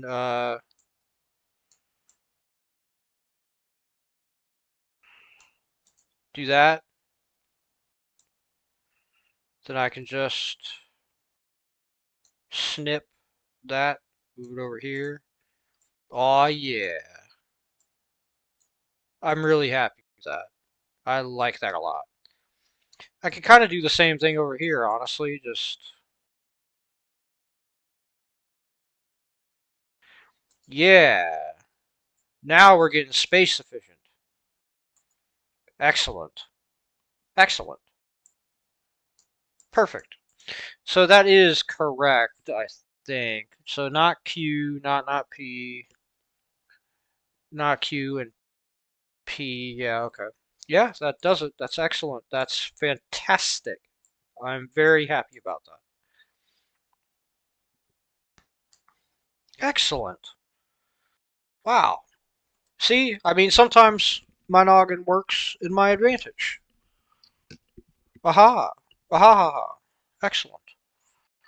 Now, this is where things get nightmarish. And you're about to understand why I've been dreading this thing, period. Like, I'm going to actually expand over and down again. And yes, the width and height of this image are not false. This is going to be a very laborious task. Okay, so let's get started. This is going. Actually, this is where this comes in handy. Yes, I actually have a notepad file ready to do this with.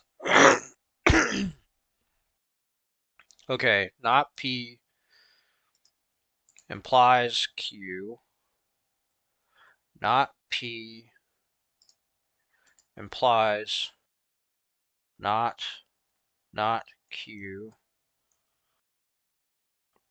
not Q implies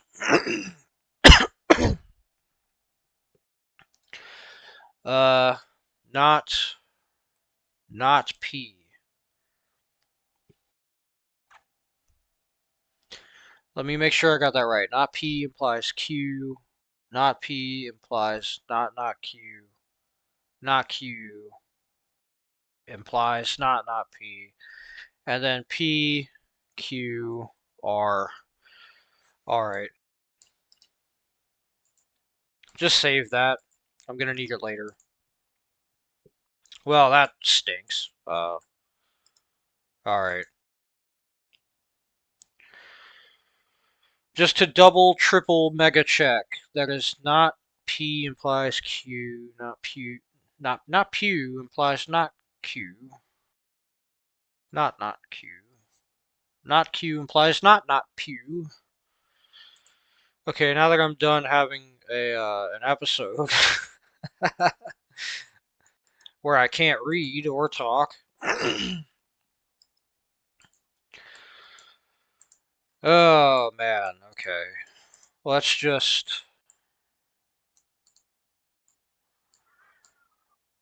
begin the nightmare.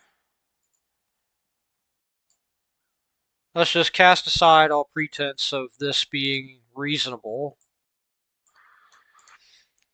and learn to enjoy the awfulness.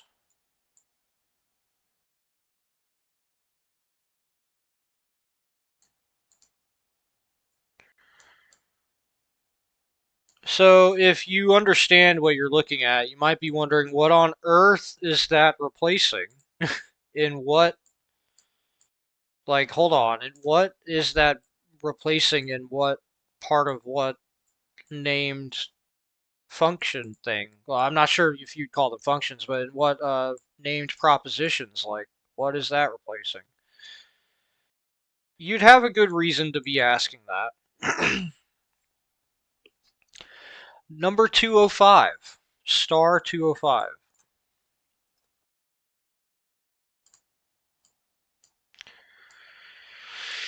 Oh, yeah.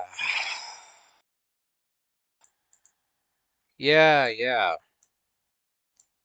Yep, yep.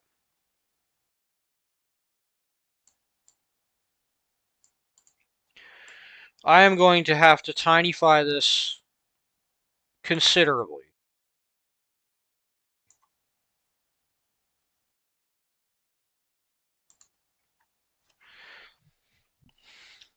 Yeah, that's one heck of a lemma in it. So here's where it gets even more nutty.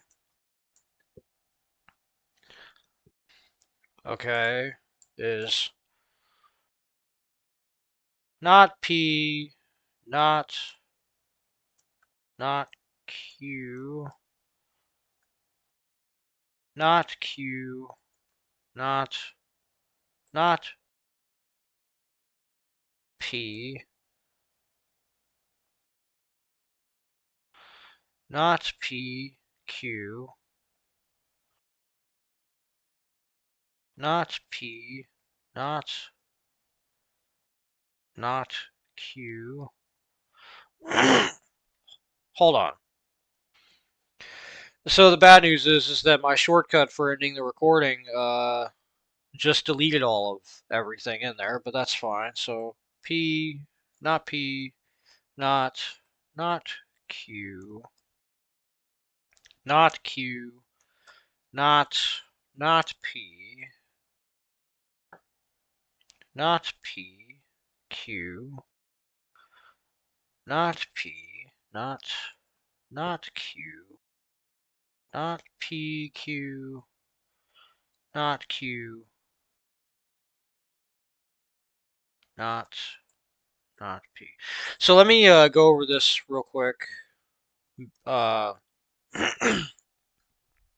verbally even, because yeah, it's kind of a pain to keep all of this crap in one section, one clean chunk in the noggin. Not P implies not Q, implies not Q, implies not P. Okay.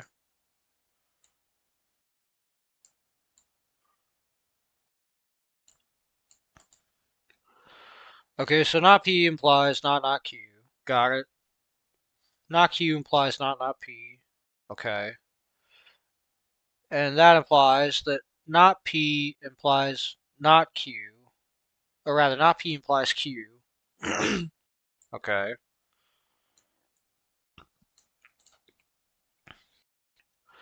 Implies not P implies not Q. Okay. And that implies that not P implies Q. I forgot a parenthesis. I'm gonna have an episode. Oh man, I can't believe that. I'll just copy paste one. Screw it. So that implies not P implies Q. Okay, implies not P implies rather not Q implies not P. Okay, perfect, perfect, perfect. Okay.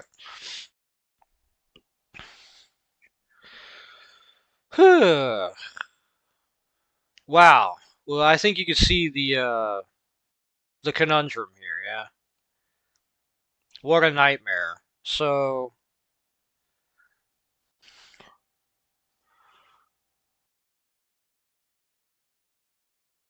that implication implies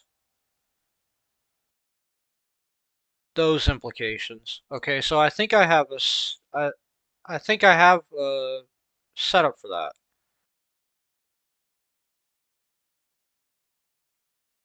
Yee. Yeah, I think that's it.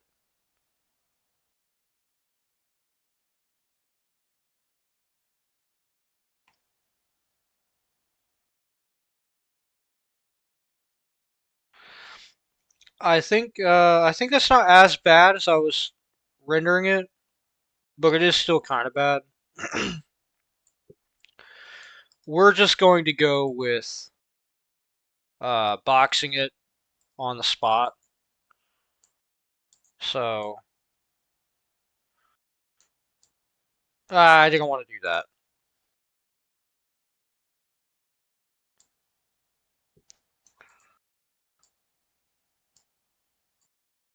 Yeah, you can see they're starting to hitch a little bit.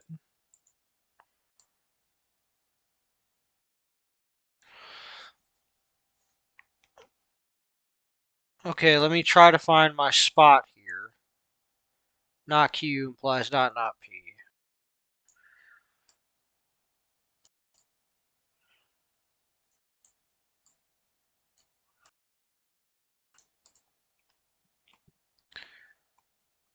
Okay. Put these down here for, you know, yeah. Not P implies Q.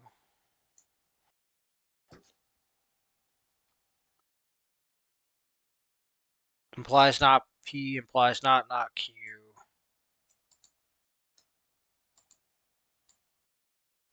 Let me just go ahead and make like one for this, one for this, one for these two, one for these two, and then one for the whole shebang.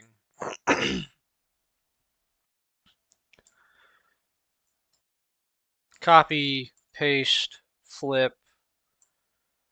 Pretend we did it right the first time.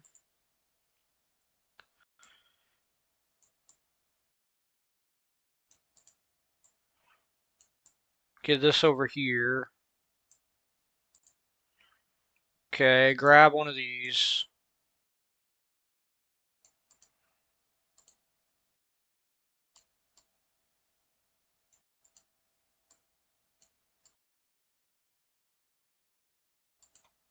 I try not to have them too low.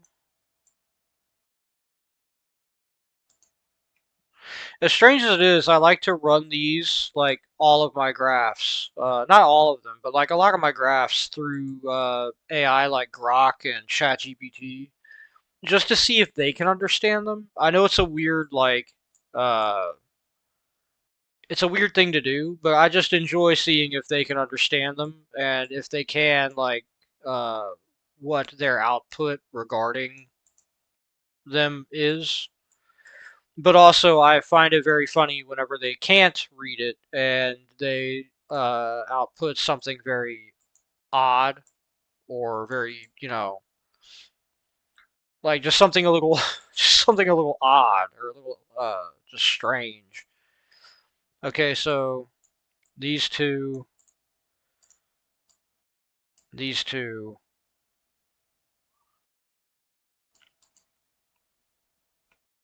Okay. And then these two.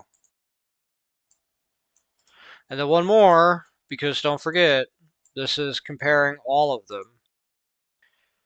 So let's see. Let's work from the top. So let's start with, well, first of all, we're going to need all four of these.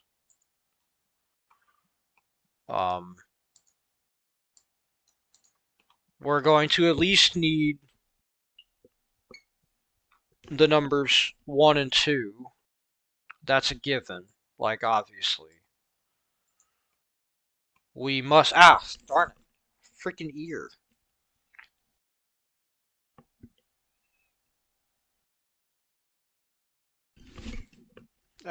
Hold on.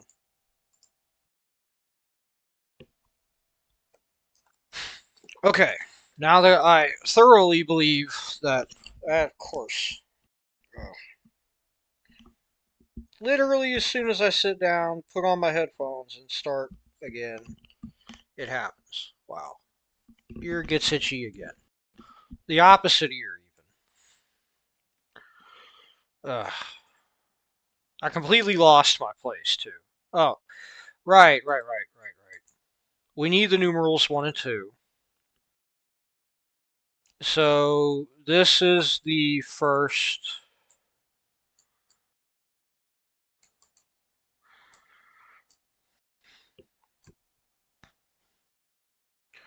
Okay, well, obviously, paste this again, right? Uh, we only need one of the top layer because, I mean, you know.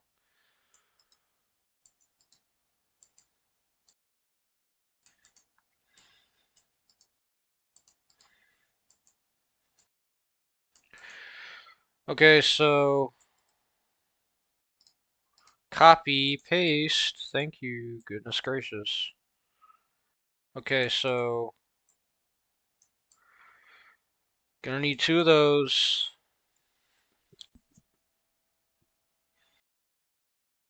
All right. These are already free floating, so we might as well take them and snap them in where they belong. So the next one down is going to be this.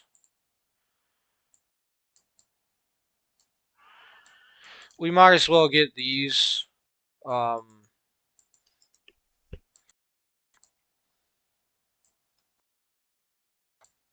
going, right?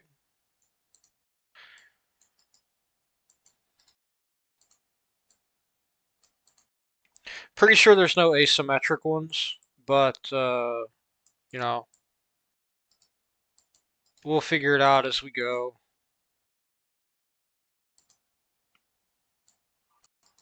Okay, so go ahead and take these, actually copy and paste them in a pair because there's no reason not to. Alright.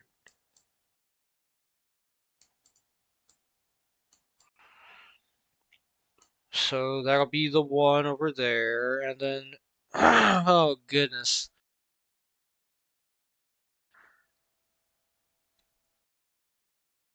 So this drops down into here. Uh, huh.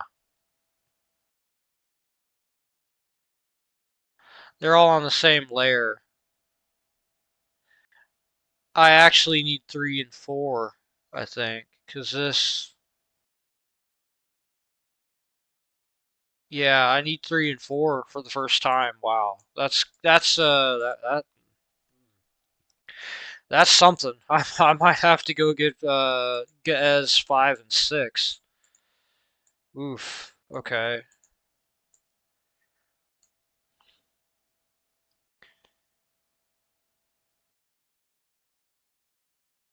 No, because okay, hold on. Let me reread that.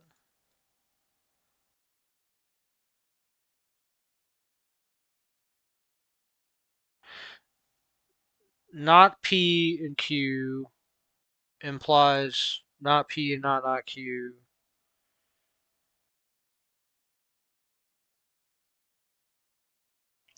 Ooh, yeah, okay, okay. I'm misreading it. I'm missing I'm misreading it because I don't want to apply another one of those for some dim reason. But yes, I need to. This is another 1 and 2,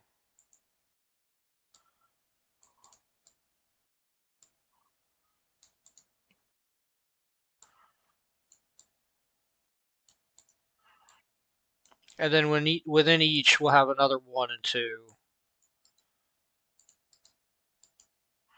Yeah, we can go ahead and get rid of 3 and 4, thankfully, because that's enough of a headache. Very glad about that. Okay.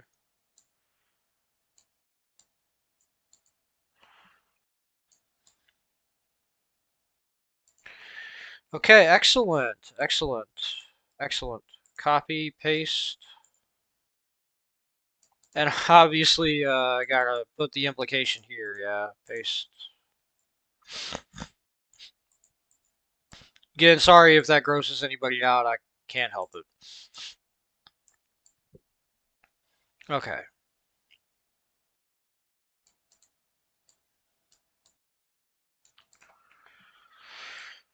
Okay. All right. Excellent. Excellent. Excellent. Goodness gracious. Uh, the thing that mildly sucks is that I'm going to have to. Uh, yeah, that's gonna suck. Uh, okay. Well. Um.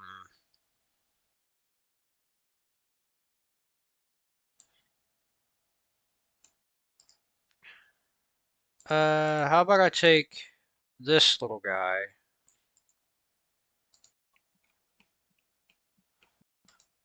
paste, and turn him like that. There we go. So let's box all this in.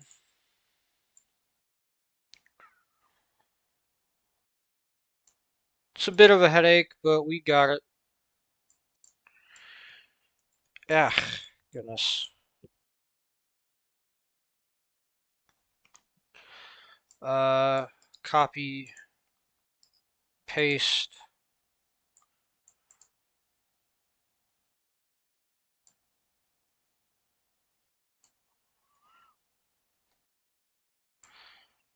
Try to use the same sized box. Oh, I'm dim. I definitely should just copy and paste that. Yeah, like,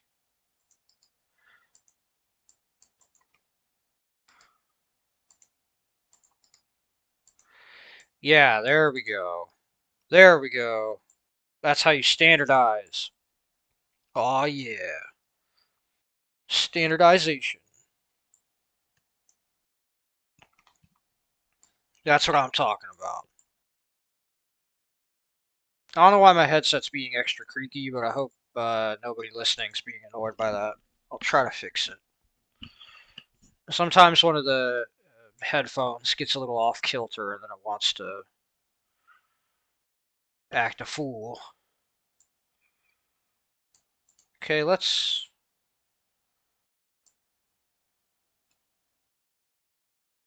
I have the hardest time leveling things by eye for some reason. If it's level, it looks unlevel to me. I know that's a weird thing to have, but like it's also part of why I have to check and recheck these rows, is because I have just a hard time with rows and like keeping rows in like leveling stuff in rows. I don't know why that is.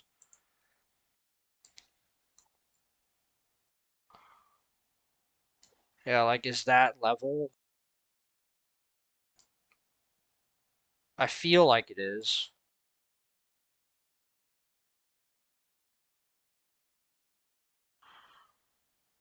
Okay, that's level somehow. That doesn't look level to me, but I guess it's level.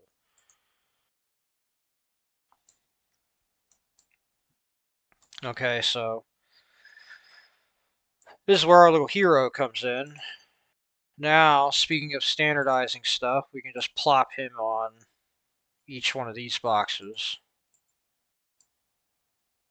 at what looks to be the middle, and just hope it's actually the middle, and just ignore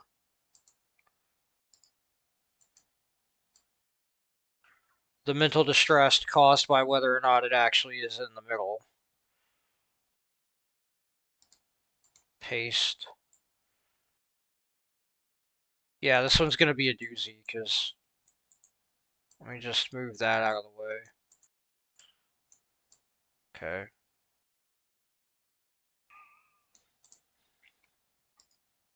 Paste. Okay.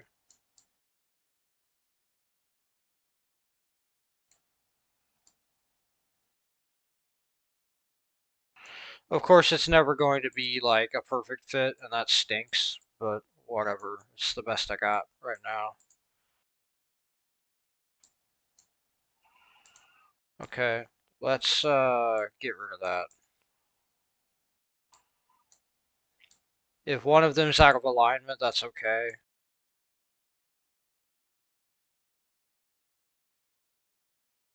Okay.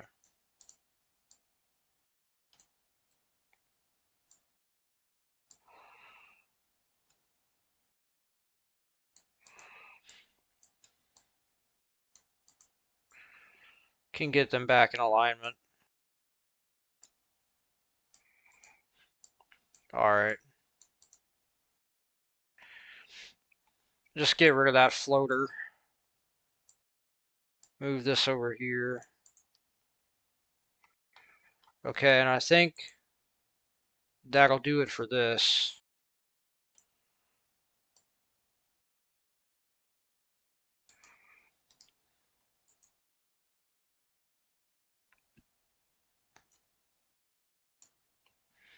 Now again, this is going to be a little bit tricky, but as the structure comes together,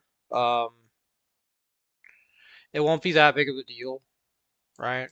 Like, what matters is being able to get the structure level. So, with that in mind, okay, just have another one of those little guys over there. With that in mind,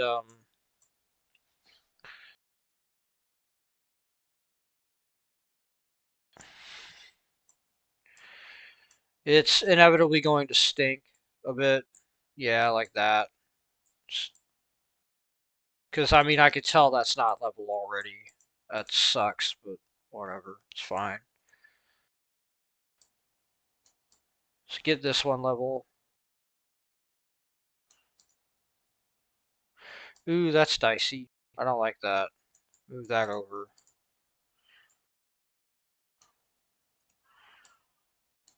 There we go. Okay. Just off. Just barely off. That stinks. Okay, move that down. Destroy that. Zip.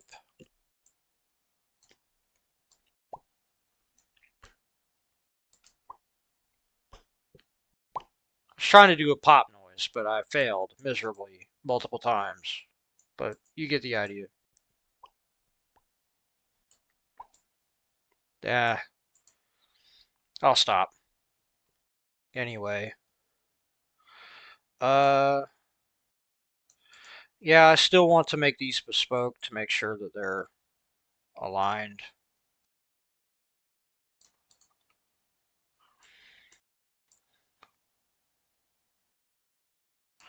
Okay, that'll work. I'll just put this right here.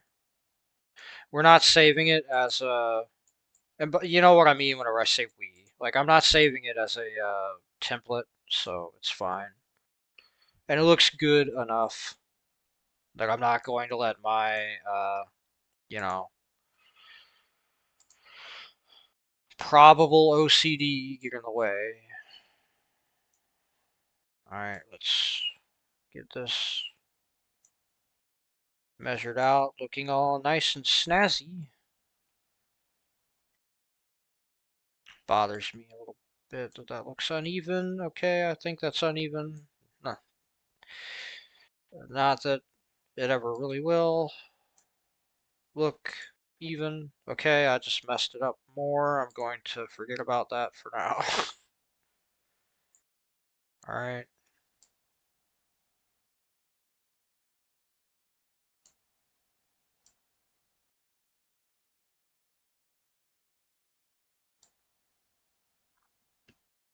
As you can see, this makes it take a lot longer. Um, Whenever it's not just plug and play. So, yeah. Okay. Well, here's the thing with this one. I want to move this down just a tad. Okay. Copy. Paste. I want to see if I can get away with, like, just doing this. Okay, perfect. Alright. Excellent. Perfection. Excellent.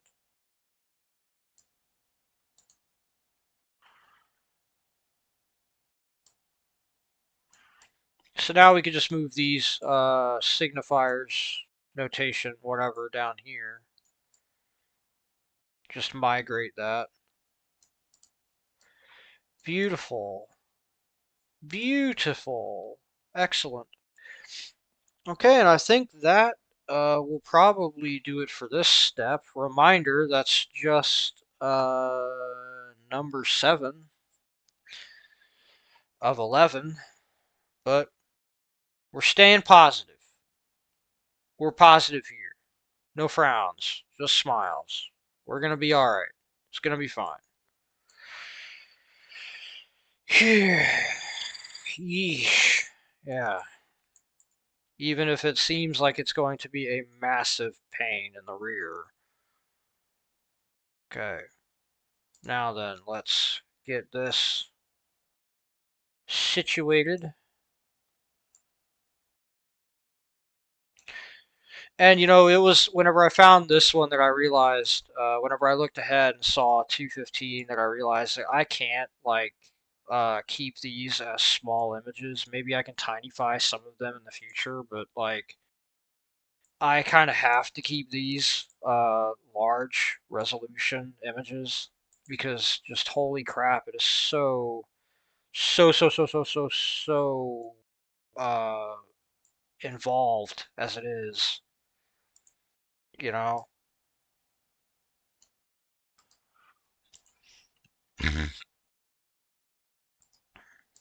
Sorry, that's the chips, if you heard that. Uh, but yeah, it's so intricate as it is, like to try to make sense of this stuff. Please tell me I got the leveling right on that. Excellent, excellent, excellent. Okay, now then. And this is going to be far from the only one that looks like this, by the way. Um, some of these get really long, like really, really long, both horizontally and vertically. But it is what it is.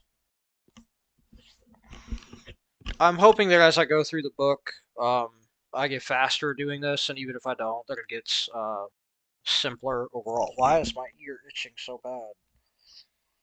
Goodness. Sorry, folks.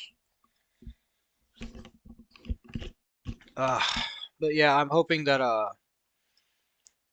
it just sort of becomes an easier thing to do. I think it does. Like again, from what little I've seen ahead, the notation gets a lot more crisp. Like they figured out some shortening stuff that helps, I think, a lot to cut down on repetitious steps and whatnot. which is very good. I mean, Alfred North Whitehead and Bertrand Russell were some very smart men, so you know, it makes sense. And also, I totally forgot to add that, didn't I? Oh no, okay. I'm not, I'm not hosed yet. I didn't have to add that in the middle of that. All right, excellent, excellent, excellent. And now for the final doohickeys to stick on the outside of this. Ah, I had to mess that up at the very last moment, didn't I? Good gracious. Okay.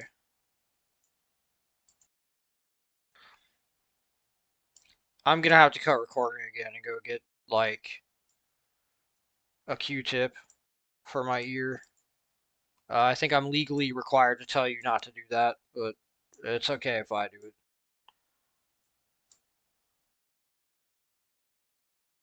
I don't like how scrunched that is. I'm just going to literally move this over as a unit. Because you can only scrunch stuff so much before it starts getting unreadable. Okay, well, wow. Where even is the center on this thing, huh? I guess that'll. I feel like that's like if you've ever seen those, and obviously I'm doing this the wrong way. That needs to have this on it. I just had the top level symbol to help me think, but this is how it should be because it's an assertion. Yeah. Okay. Wow. Wow. Wow. Wow. Wow. That's wild. And that's only number 7. So let me make sure I don't skip one. 1, 2, 3, 4, 5, 6, 7. Excellent.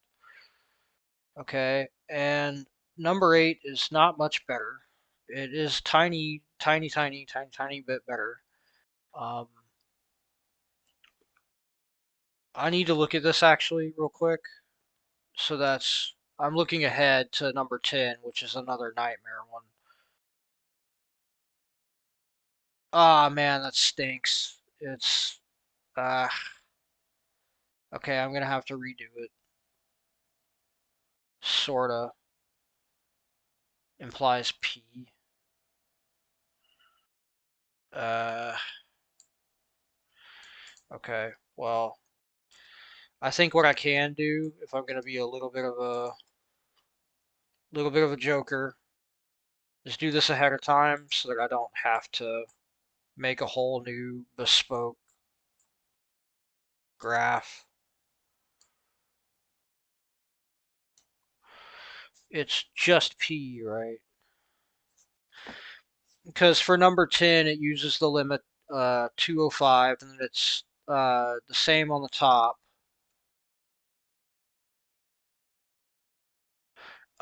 Sort of. The Q and P are reversed. So let me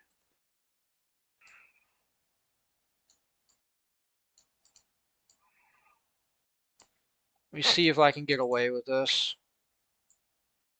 It's going to be a little tricky, but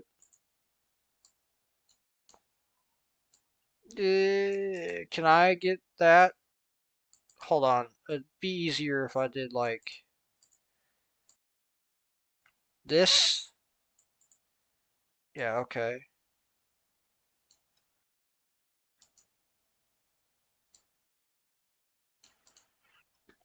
Because it's not P implies Q, not Q implies not P, not Q implies P. So let me just read that again. Not Q implies not P, not Q implies P.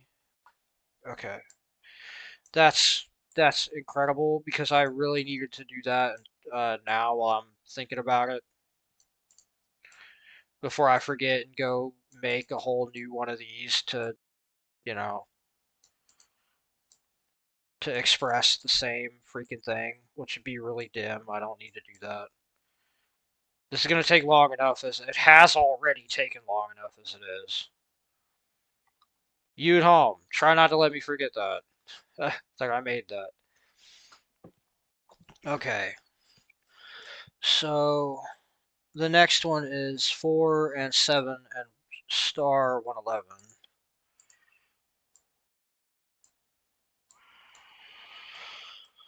4 and 7 and star 111. Don't forget the bracket, like a complete dip. And this one is, oh, thank goodness, rather simple by comparison. Move my chair up. My chair somehow keeps slid backwards. I don't know how I keep doing that. Oh, goodness. All right. So type this out. Just type it out. Not P implies Q implies not P implies not Q. Oh, well, that ain't helping nobody, is it? Not P Q, not P, not Q, not P Q, not Q, not P. Okay, so not Q, rather not P Q, not. Okay, it isn't not P and Q. It's not P implies Q implies not P implies not Q implies not P implies Q implies not Q implies not P. Okay, so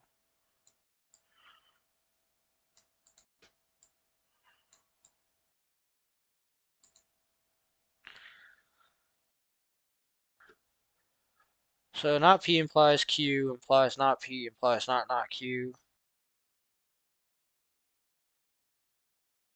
Yeah, I mean literally. Yeah.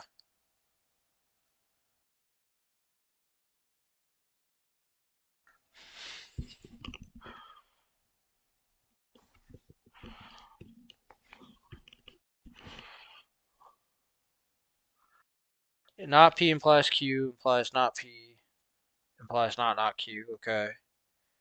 Not P implies Q implies not Q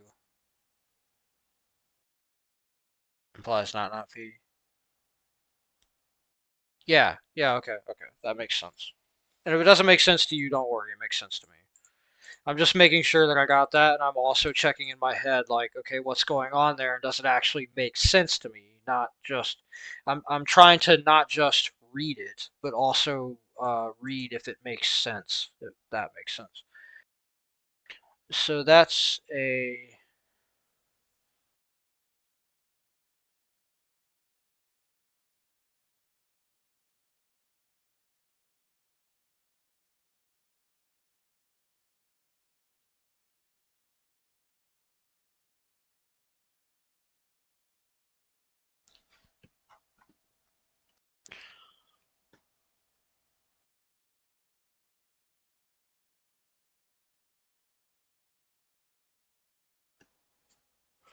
hold on.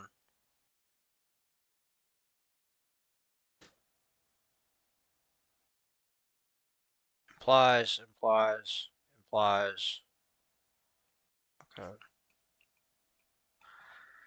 That's,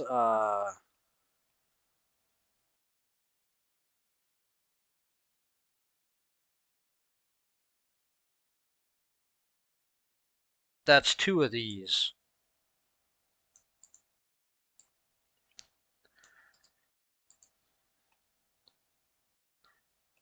I guess I'll just go ahead and do that. Yeah, I'm gonna have to switch the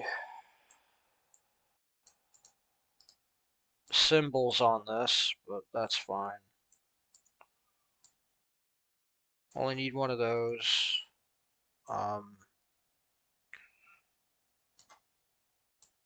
This belongs here. This belongs here. These aren't level, are they? No, they're not. I'm shocked I spotted that. And I'm not shocked that I royally botched that job. Okay, there we go.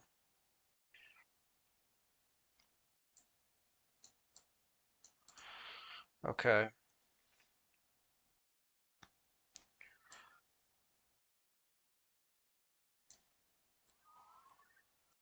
That said, ah! Yeah, wrong one. Okay. Copy. Paste.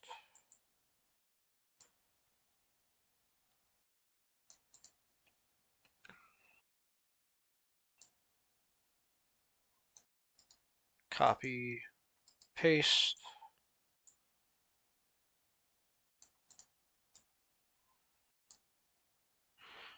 Okay, so that's a, do I still have them floating around up here? Yes, I do. That's one of these. Oh, I had them right here too. I'm a bit dim, but whatever. It's fine.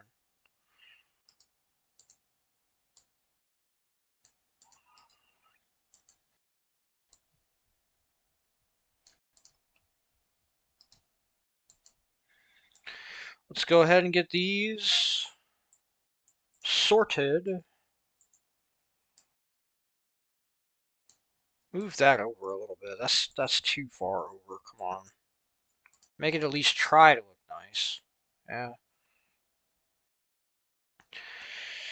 Okay, so we have our players. We know where they belong. This is the easy part of this one.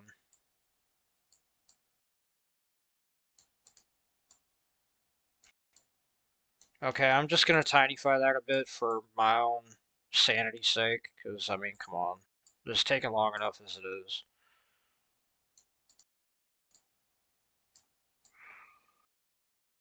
Okay. Get that down there. Tinify this. Excellent. Excellent. Excellent, excellent. I love it. Let me make sure I got that right. So yes, that's an implication implying an implication. So implication implying an implication. I was doing it with my finger, but I figured I might as well use the mouse, right, to show you how this is working in my head. So that's the implication implying the implication, implying the implication implying the implication. Okay, excellent. Excellent, excellent. C'est magnifique. Beautiful.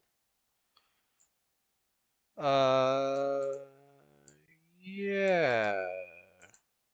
There we go. I'll take this. I'll take this.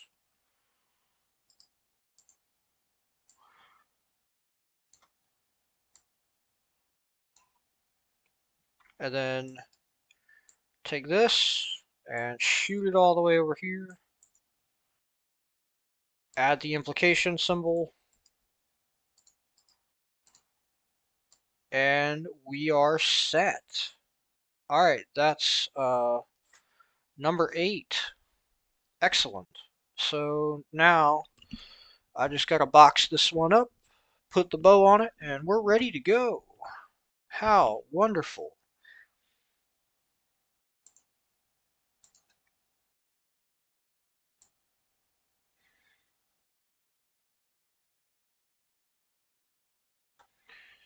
Uh, yeah, make that a little bit clearer. Uh, yeah, lower the ceiling a little bit, and then bam! How cool is that? Is that just the implication symbol? Yes. I was hoping for, you know, I'll just take this one. But you see what I mean by, like, how long these are? that I needed all the extra room. I'm going to need this stuff in the middle next. And then I'm going to have to assemble it. I want to assemble it vertically, but I might actually either make it a two-part or just leave it one long vertical or leave it in a like boxed separator. I'm not sure. I'll figure it out whenever we get there. We'll burn the boats when we reach the shore, not one moment prior.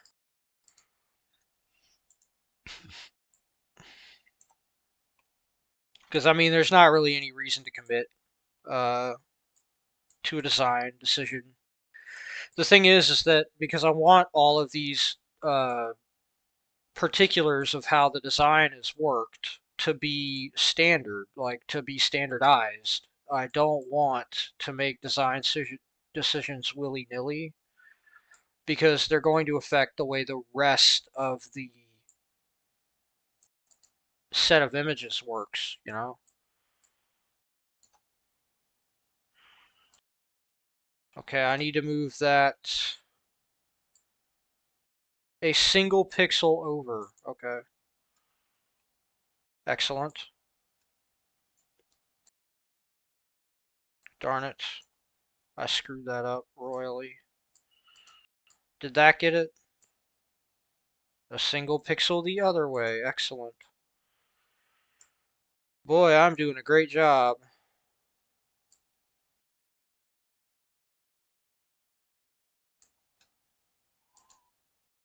Now, what was that about?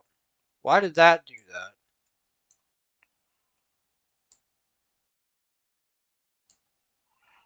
There we go. Did that get it? What?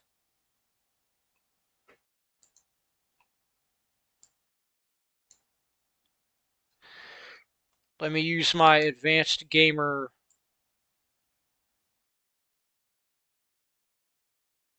abilities to move it a single pixel. There we go. Huzzah. I got it. Okay, now to do the same thing with this one.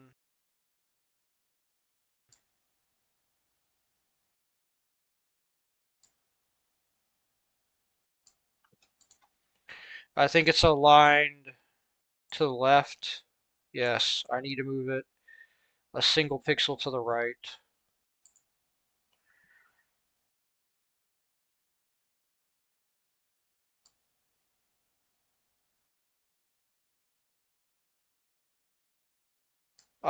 It's out of alignment, I think. Yes, a single pixel to the right again. Ugh.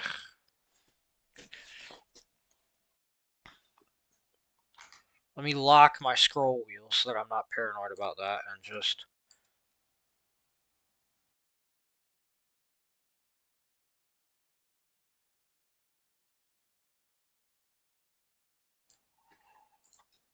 I think it's aligned to the right now. Crap, yes. Okay. Can I please just move this thing one pixel left? It shouldn't be this hard. There, excellent, perfect. Okay, now the same thing here. Can I get it aligned? Easily, first go.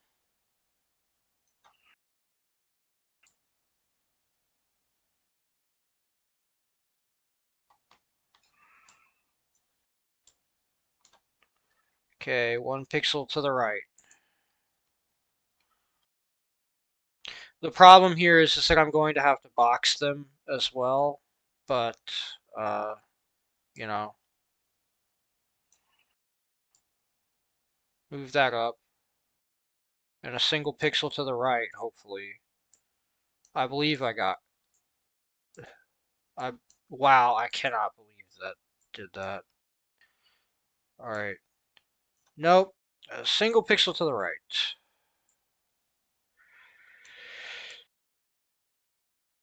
Okay. I'm just trusting that that was it.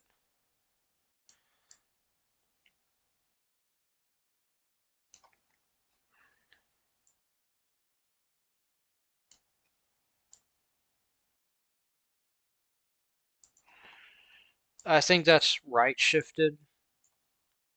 No, it's not. Wow. Perfect. Incredible. Now, this should be a single pixel to the right,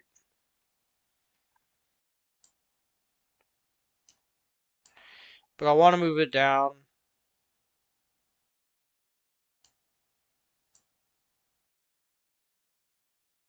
a little bit. That looks like it's going to be, yeah, another pixel to the right. Wow. Are my eyeballs off? Are my eyeballs misaligned? Is that what's going on here? Have I been secretly wall-eyed all my life and I never knew it? One to the left, apparently so. Alright, whatever.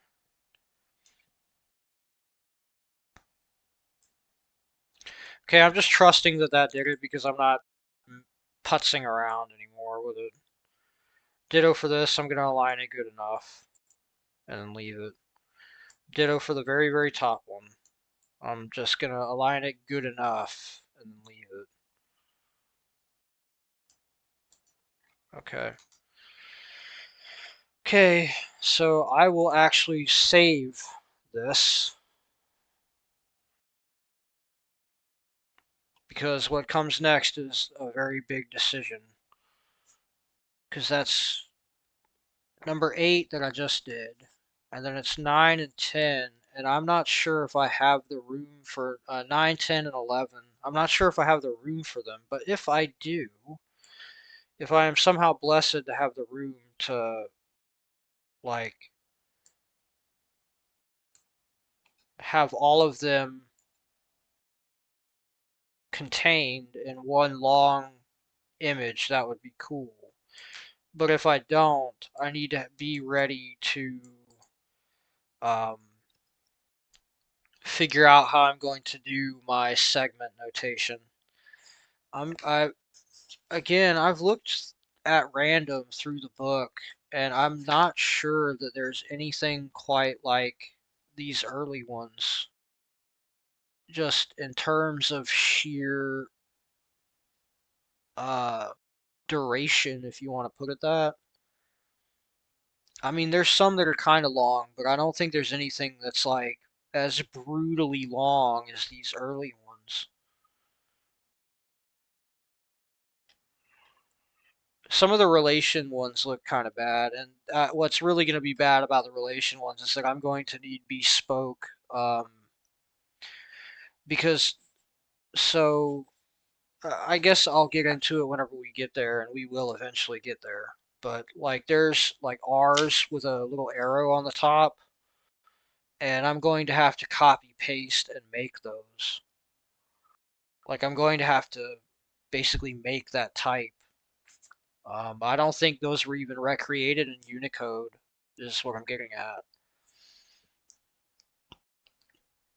Anyway, 9 isn't that bad. Um,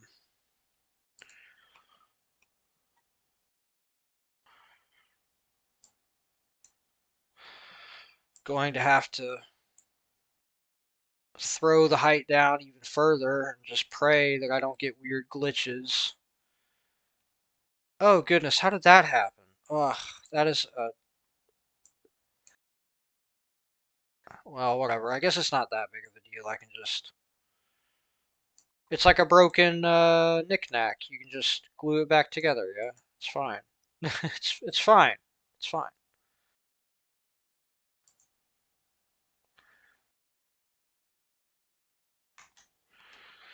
Yeah, I think it's just the size of the image that causes some weird stuff to happen whenever you start moving the canvas around and whatnot. Um, I mean, it's not that big of a deal. It's kind of a deal, but it's not that big of a deal. It just kind of makes things look intolerably ugly, and that's not great, but you know. And yeah, I'm going to have to shift some of these up. Like, ugh, you know, I'd be better off, like, yeah, I screwed up. I'm gonna have to move this guy over. Sorry, buddy. Gonna need to reposition you. Reposition the mascot over here. I'm going to need to base. Will my freaking scroll wheel stop? I'm going to need to start here.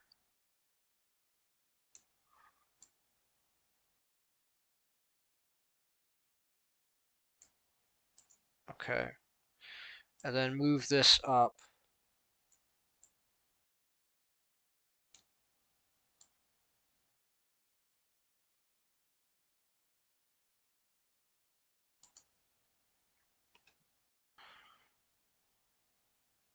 I'm going to need to move it down a little bit more.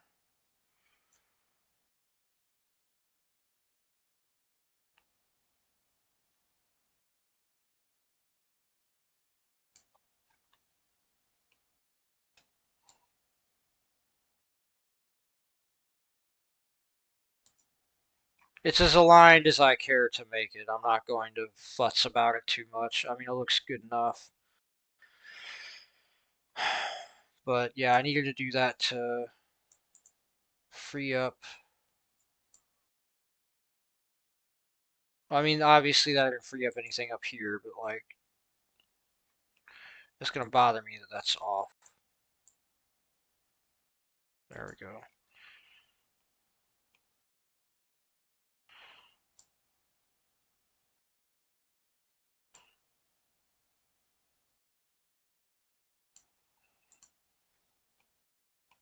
Okay, I think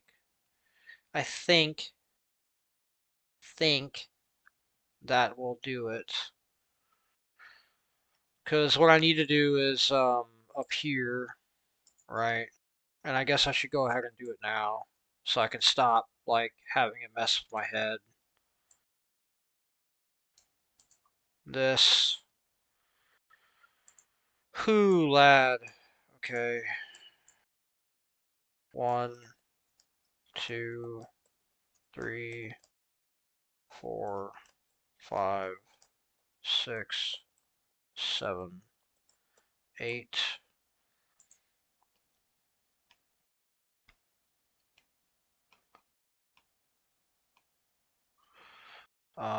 Here we go. Copy. Paste. As you saw before, we've got to put the little marker up, and I am legit going to unfortunately reveal the top of our mascot. Hate to do him like that.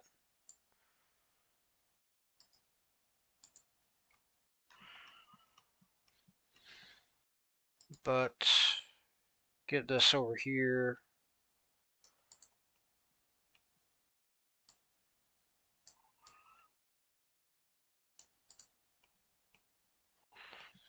And then I have to get this one over here.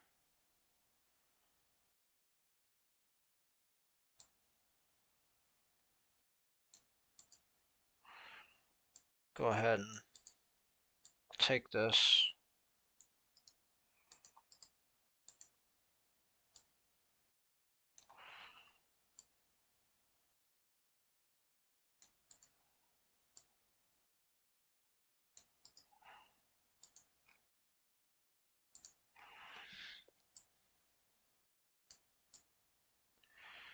Put that right there. Align that. This is the other reason why the alignment didn't matter too much, but I wanted to make sure that they were all easy to get to, if that makes sense.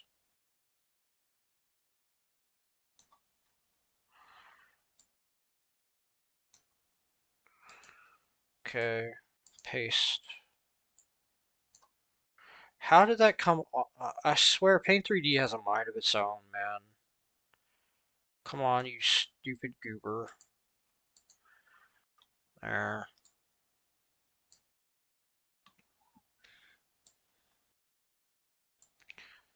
Okay. Next, we'll get this one wrapped, packaged, ready to go.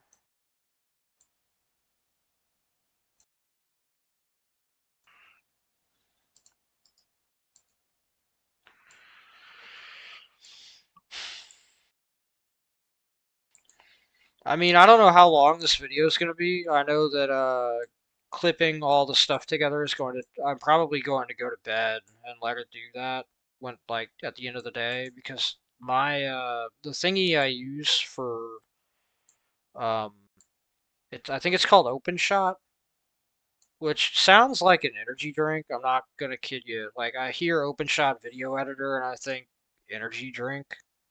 No offense to the people who make it. It's just it has a weird name. But it can take a while. I don't know if it's the settings that I use for the rendering or whatever, but it can take like a very, very, very, very, very long time for it to export a video. So this will probably be uploaded like tomorrow, and then after I do the open shot thing, I'm gonna probably run it through Handbrake to compress it, which will also take a significant amount of time, and I'll probably do that tomorrow whenever I'm like dealing with some of those stupid things that I have to deal with that came up. Yeah. Okay. I think this is the moment of truth where I decide if I'm going to like what manner I'm going to use for this notation stuff. And I think I'm just going to be real. I'm going to rely on um, the person viewing it to understand like the notation intuitively, which can be a lot because not everybody is wired the same way to understand stuff. Like not everybody's intuition is the same. Uh, the Philosopher's Map, like a large part of that book is about that. Where the heck did I put the darn it? A large part of the book is talking about that in the utility section anyway, that not everybody's intuition is the same, so you can't rely on intuitive signaling 100%. So you should try to, like, basically about how you should try to, if you are going to rely on intuitive signaling in some way, or if it is important for some reason to what you're doing, that you should try to minimize it. And if you can't, minimize like if you've reached a point where you can't minimize it or you need to rely on it to try and like be redundant in your notation, like how I'm still adding like a you know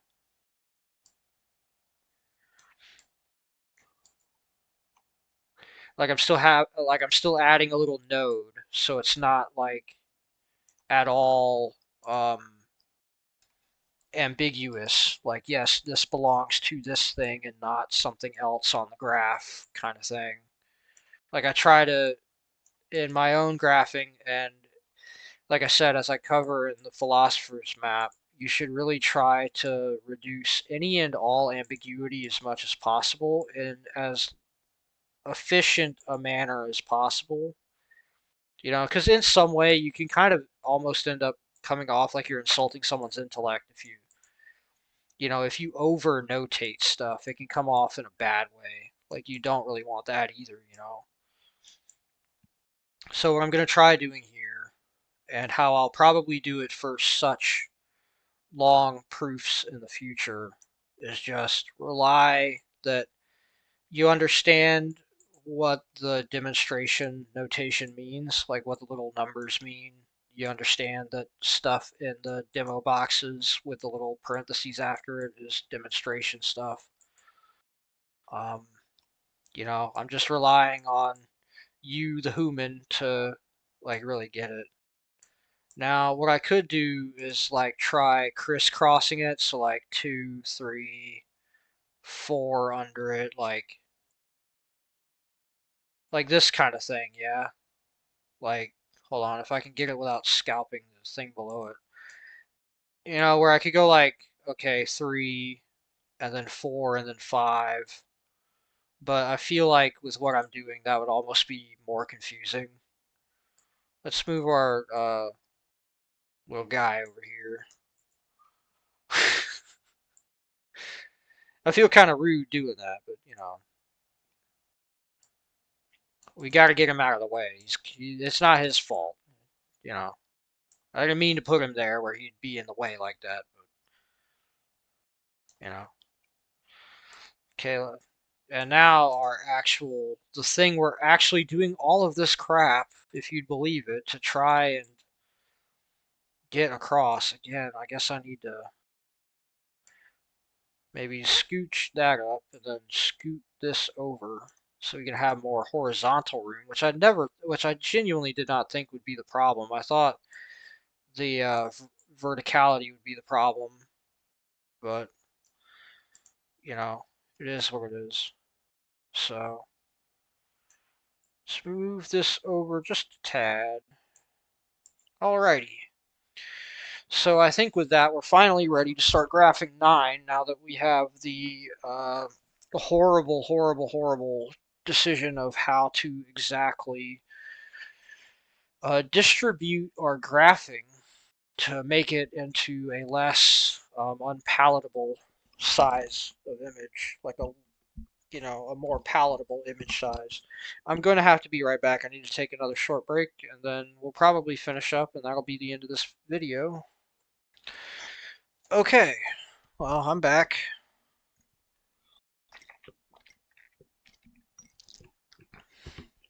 That was a very, very short break.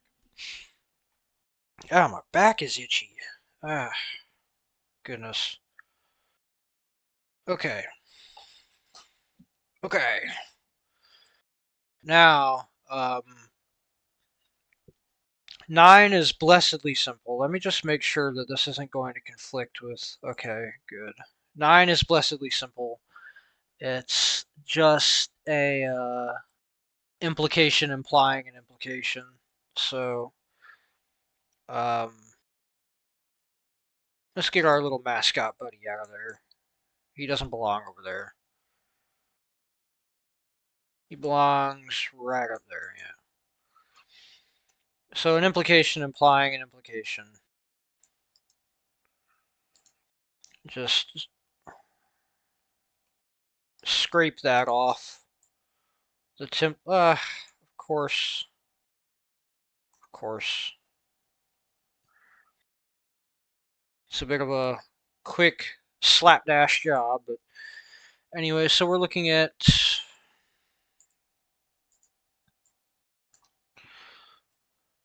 not P implies Q implies not Q implies not P. Just to make sure I got that right. Not P implies Q implies not P implies not Q. Yeah. Okay. Not P implies Q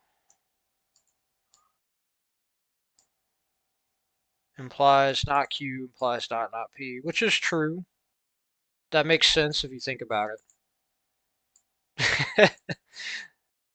You know, just saying. Like it does. It tickles me a little bit because it's like, you know, I don't know. It's just joyous to me that I kind of get what that actually means. Um, right, this is a bit early to be doing that. I have to add the thingy. 3 and 8 and what is it? 3 and 8 and star 111 bracket. Yep. Then we can take this. Take this. It did it again. Goodness gracious. I don't want that extra little bit of line. Thank you. And I might as well paste another one because, you know, we're going to need it immediately because I want to go ahead and just box this up.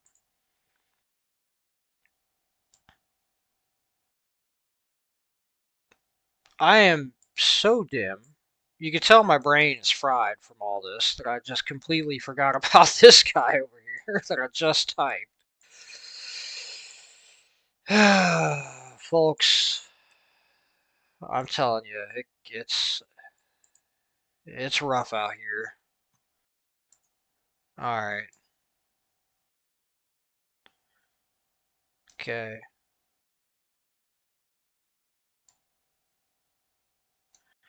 Okay, there we go. I feel like the logician equivalent of Bob Ross, like just happy little, trees. Yeah. I mean Bob Ross is a really cool guy. I don't think I'm not as cool as he is. Like nowhere near. It's one of those things where I never really watched his show. Whenever I was a little kid, I saw it on sometimes and I was just like, "Wow." Like, wow, it's cool that this guy like is painting on television. I don't know why that tripped me up so bad as a kid. I was like, wow, he's painting on television. In my heart, I just have this pure joy at just how cool Bob Ross was. But what really gets me is just as a little kid how amazed I was that a guy could paint on television. I don't know why that blew my mind. My like little like tiny kid brain seeing, and I don't know if they were reruns or not, but like seeing whenever I'd rarely see the Bob Ross stuff on as a little guy. I never really saw it much as I got older, but like I saw it a couple times on the TV as a little kid, and I'm like, wow, that's so cool. That's and as a little kid, I meant I didn't mean it's crazy as in like literally crazy. I meant like, wow, that's crazy. Like, wow, that's super cool. Like, I don't know. It little kid brain, man, I guess. Okay, so with that reminiscence out of the way, we have the next monster, which is not Q implies not P implies not Q implies P implies not P implies Q implies not Q implies not P implies not P implies Q implies not Q implies P. Okay. It's weird. It's rare and weird so far to see one. I know I haven't like done that many. We're only on 215, but it does seem a little weird whenever there's one that's asymmetrical. They seemingly are mostly symmetrical, which makes sense, I guess. Anyway, to go over that again and to structure it. So, not Q implies not P implies not Q implies P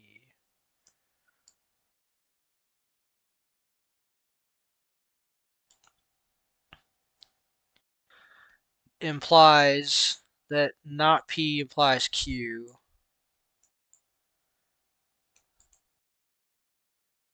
implies not Q implies not P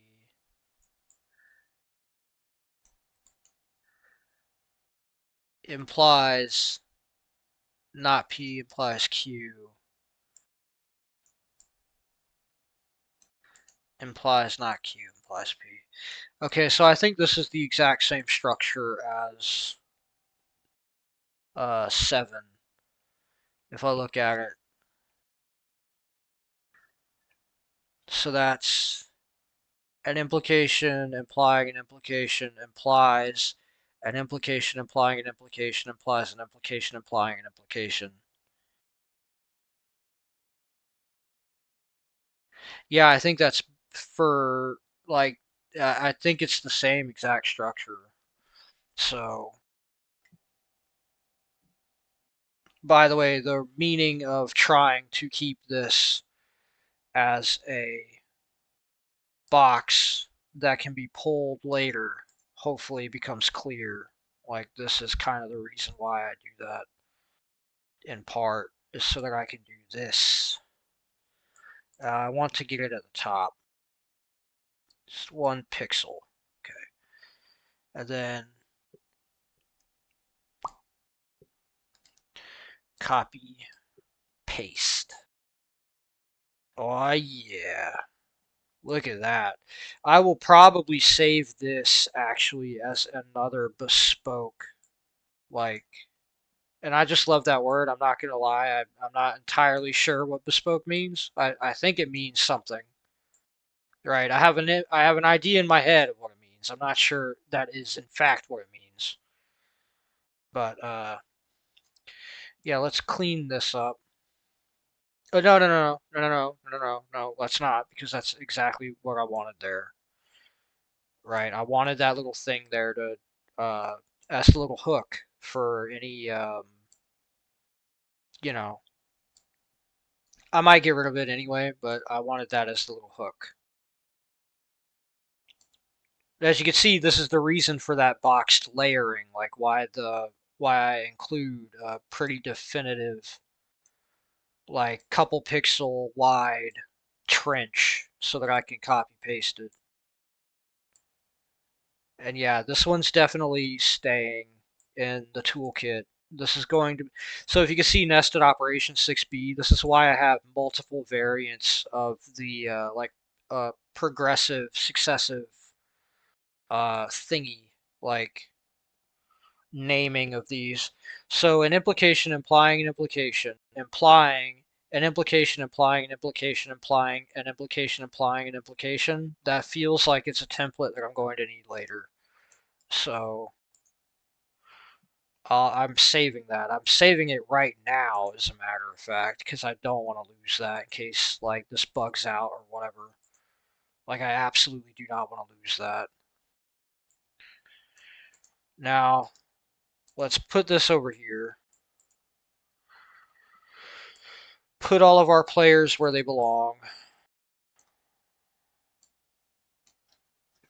So again, that's not Q implies not Q. No, not P. Okay, okay. I almost had a panic attack. Not Q implies not P. All right. And then not Q implies P.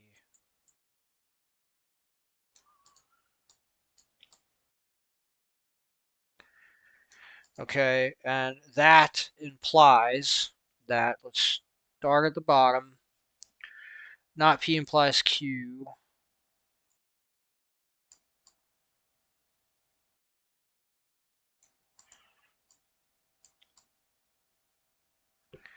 Implies that not Q implies not P.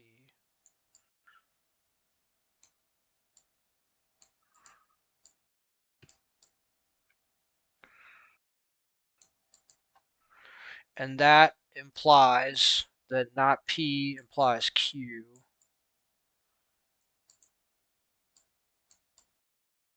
Yo, I did not want to do that. That's like horror stuff. It says a lot that that gives me goosebumps. I'm not really, you know, I'll say this much. I played Dead Space, so this is not Q implies P, and that's it.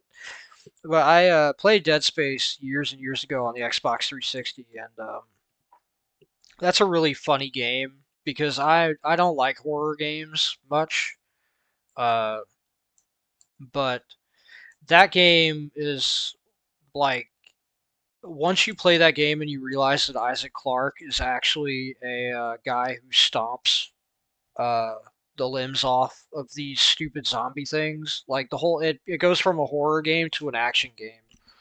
I'm telling you, like that one realization made that game, instead of spooky, just a grindhouse movie of just stomping and wading through. That game changed from a horror game.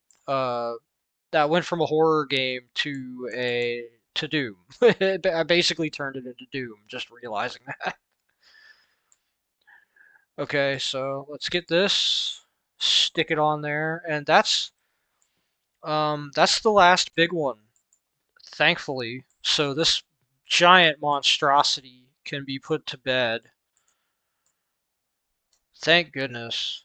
And looking ahead, I none of them ahead are that bad, at least for the next few pages. Now, I'm only going to put things as notes that I believe are notes that are there as notes, if that makes sense. And I'm not going to add, like, basically, I'm not going to be recreating the entire book. Like, anything that's an obvious note will obviously be included as a note. The thing is that there's like these summaries at the head of every chapter. If you want to call them chapters, they kind of did chapters in this book, or rather, I should say it the other way around. I did chapters in my book unwittingly, kind of like how they did their chapters in Principia, where they're rather short, except they have like the intro to each section, and so it's like a summary. So on page 120, they have asterisk 4, equivalence and formal rules, and then summary of asterisk 4. And then they go over the summary, and then it starts with the actual, like, with number 4. And then number 5 is miscellaneous propositions, summary of number 5, and then they go through number 5, and so on and so forth. Wow, hold on. Did they really skip from. Did I imagine that? Wow, they skipped straight from 5 to 9? Are the pages stuck together? 131, 133. That's a little odd. Wow, I wonder what happened there. I asked ChatGPT about how there's some numbers missing, and it told me that, well, you know what I mean by it told me. It output from that query that, and I'm not sure if this is true or not, it being an AI, but that uh, because of how their referencing works, instead of having to shift the entire book whenever they found out that a proposition was redundant or for whatever reason just wasn't necessary to include and they axed it like cutting room floor style, they just cut the number out. Um, that they cut out from 5 to that they cut out 6, 7, and 8 is very curious. I kind of wish I could see what 6, 7, and 8 were. Man, that that kind of stinks. I would have liked if they had like a director's cut, right? Oh man. Oh well. Anyway. Ah! I didn't want to do that. I accidentally clicked left mouse button instead of middle mouse button. Darn it. Okay. Alrighty. Well, that's number 9. Goodness. I'm glad it was the same structure as number 7 because no, that's not number 9. That's number 10. I'm glad it was the same structure as number 7 though, because holy crap on a stick, I did not want to have to do that. Ugh. Anyway, number 10 is behind us. Not 1, 10. Ugh. Number 10. And look at that. The mouse was not the mouse. The you know what I mean. It was starting to lose frame rate in Paint 3D. I'm getting frame rate issues in Paint 3D for crying out loud. That's how you know it's a stupidly long structure. Holy crap. Okay. I'm not going to pixel perfect this. I can't say that I care that much. Anyway, let's save that again just in case. Remember, our mascot's up here to help us stay positive. We're almost there. And then I've just got to add the like couple of paragraphs long note at the bottom. And then we'll be done for today. And I'll have to figure out how to order the different clips and however long it is. Figured all that stuff out. It'll probably still be running. The export video thing will probably still be running after I go to bed and wake up in the morning tonight. Like, wow. After I go to bed tonight, wake up in the morning tomorrow, obviously.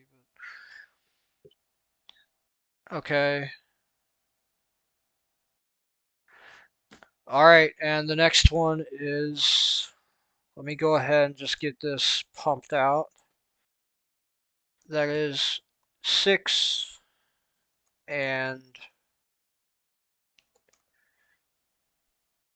10, and let me guess, 111. Yeah, star 111. I mean, I know it's a little bit late in the game, and I may have explained it a while ago, actually. Um, but if you look in the book, on page 99 on this edition, 111 is where phi x can be asserted where x is a real variable, and phi x implies psi x can be asserted where x is a real variable, then psi x can be asserted where x is a real variable. Um, like, this is one of those things where I understand what they mean, but I can't like translate it into English very well. Like, again, I can't stress enough that the way my cognition works is that every like the fundamental layer is that like kinesthetic synesthesia that I talk about in some of my books. And so I can feel in my head what that means, and I get what that means, but I can't translate it back into English right now. Maybe as I read the book and I kind of grasp it better in a linguistic sense. But if I had to, if I had to force myself to kind of say what they mean here, what they're saying is that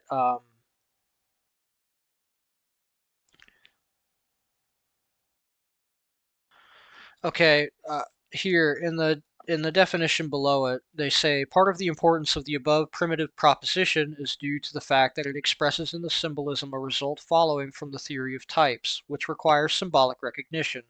Suppose we have the two assertions of propositional functions, assertion phi x and assertion phi x implies psi x. Then the x in phi x is not absolutely anything, but anything for which as argument the function psi x is significant. Similarly, in psi x, not rather in phi x implies psi x, the x is anything for which phi x implies psi x is significant. Apart from some axiom, we do not know that the x's for which phi x implies psi x is significant are the same as those for which phi x is significant. The primitive proposition asterisk 111 by securing that, as the result of the assertions of the propositional functions phi x and phi x implies psi x, the propositional function psi x can also be asserted, secures partial symbolic recognition in the form most useful in actual deductions of an important principle which follows from the theory of types, namely that if there is any one argument A for which both phi a and psi a are significant, then the range of arguments for which phi x is significant is the same as the range of arguments for which psi x is significant. It is obvious that if the propositional function phi x implies psi x can be asserted, there must be arguments A for which phi a implies psi a is significant, and for which, therefore, phi a and psi a must be significant. Hence, by our principle, the values of x for which phi x is significant are the same as those for which psi x is significant, i.e., the type of possible arguments for phi circumflex x is the same as that of possible arguments for psi circumflex x.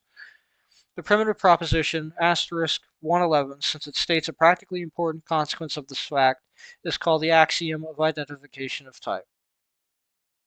Another consequence of the principle that if there is an argument A for which both phi and psi are significant, then yeah, it says both phi A and psi A are significant, but okay, I guess I should say that. Then phi x is significant whenever psi x is significant and vice versa. Will be given in the axiom of identification of real variables introduced in 172. These two propositions, 111 and 172, give what is symbolically essential to the conduct of demonstrations in accordance with the theory of types. The above proposition asterisk 111 is used in every inference from one asserted propositional function to another. We will illustrate the use of this proposition by setting forth at length the way in which it is first used in the proof of 206. I'm not going to continue reading, but the point is they mention 172. If you go to 172, it says if phi p and psi p are elementary propositional functions which take elementary propositions as arguments, phi p or psi p is an elementary propositional function. The point is, um, and I know I'm simplifying it a lot. If you didn't understand all that gobbledygook that just came tumbling out of my mouth, the way that I kind of understand it simplified and put into language is that what 111 basically means is Okay? If you can assert phi x, and then you can assert phi x implies psi x, and again, x is a real variable in all of this, then psi x can be asserted with a real variable. The idea is like, okay, if you can assert phi, and then you can assert that phi implies psi, then you can assert psi. And assertion is kind of a weird thing, but um, that's something that I absolutely cannot try to explain from because I understand it again in my KS, but I can't really, I understand what it feels like in my head, but I can't translate that into language. They explain it in the book, but like the way my kinesthetic synesthesia kind of works is that it compresses a lot of stuff. So what might take paragraphs to explain, I can understand like whenever it's compressed in there. But that's why you keep seeing like, star 111, star 111, star 111. What they're basically going is like, okay, with 1 and 2 by the by that, right? We can assert this. The idea is like, okay, with 1 and 2, if we can assert 1 and then we can assert 2, because we've asserted 1 and 2, we can now assert this because of the primitive proposition 111. Does that make sense? Basically, the primitive proposition 111 is what gives them the leeway to go, okay, we have 1 and 2, and 1 and 2 allow us to say 3. And then say, like, right here, this is because we have 5 and 214, we can now say this. Or in number 8, the 4, 7, it's basically saying because of 4 and 7 and 111, we can now say this. And because of 3 and 8 and one star 111, we can now say this for number. That's all that really means, and that's why they eventually drop it. They eventually stop referencing it. I think they actually stop referencing it very shortly. Yeah, I don't know. They're still referencing it on 109. Uh, there's not really many multi-stage proofs immediately after that. But yeah, they stopped referencing it kind of shortly after this because it's redundant. Like you get the idea. It's like okay, 111 is what allows you to connect the dots. Basically, it's the principle that allows you to do that. Okay. Anyway, with all of that explained, and that really was, I'm gonna be real, just procrastinating. Uh,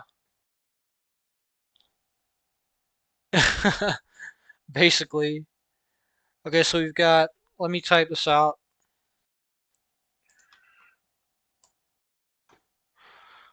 So, let me zoom in. Not P implies Q implies not Q implies not P implies Q implies not Q implies P. Okay, let me make sure I got that right. Not P Q, not Q, not P, not P Q, not Q P. Okay.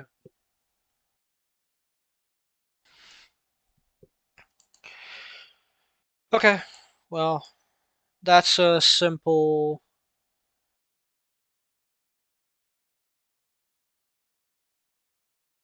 an implication implying an implication, implying an implication, implying an implication. All right, so we've got that over here. Boom. Pretty sure that's what that is. Yeah, we got 4 of them. Yep, yep. Okay. Not P implies Q. Oh no, that's a dual. Yeah, that's a dual one.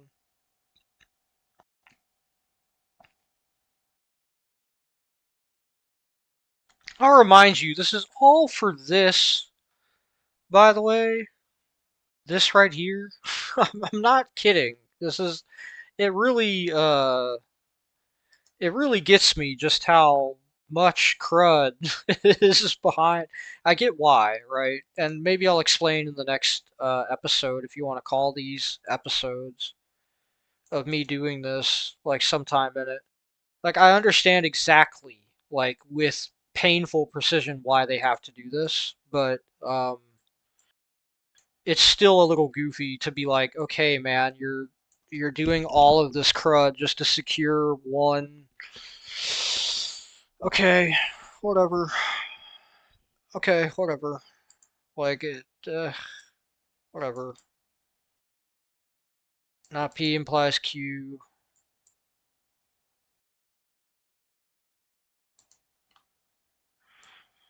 Not Q implies P. Okay, let's get a little clever here. Let's copy paste this, right? Delete this.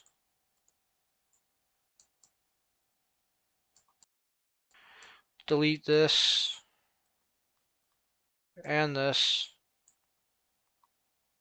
And this. Move this. Copy paste this.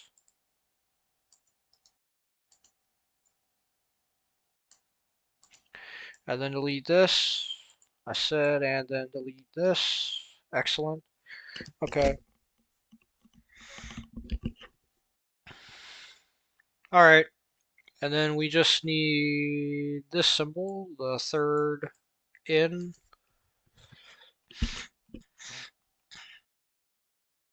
the third back, the third to the right, the third in succession,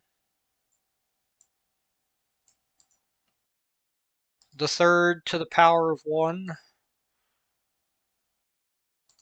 I'm not sure if that actually made sense, and I'm terrible at math, so don't come at me over that. All right. But yes, there we go. And just to double check, that's not P implies Q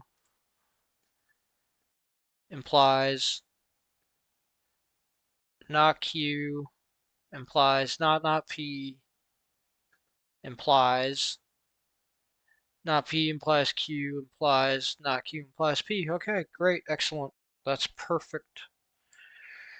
That is actually perfect.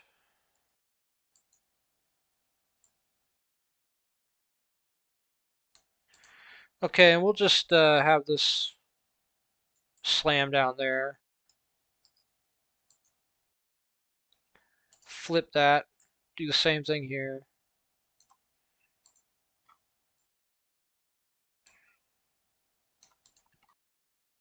Now, as far as alignment goes, you know the drill. Hopefully by now. Yep. If it's off by a little bit, we'll just adjust down to make life easier. And that is 215. Good gracious. Okay. Wow. All right. Let me just go ahead and copy this.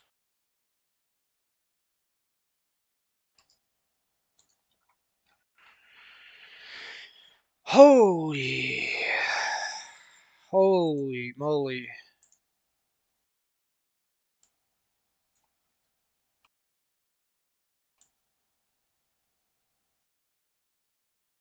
Goodness.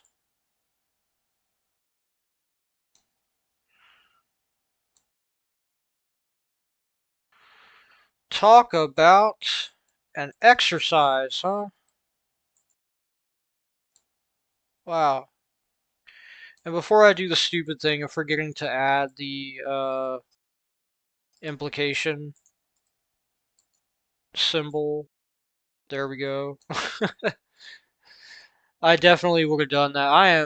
I am cognitively zapped. I am drained right now.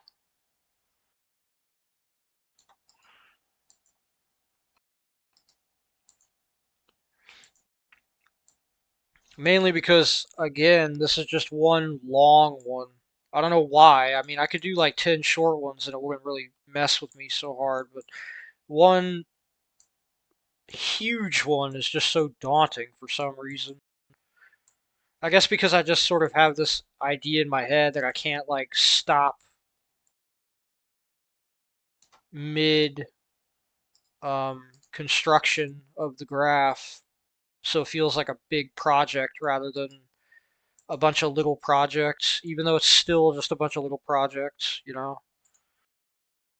Like realistically speaking, it's still a bunch of little projects. It just doesn't feel like one. Okay. Again, I'm adding that buffer there so that if I for some reason need or want to copy paste, I'll have it there.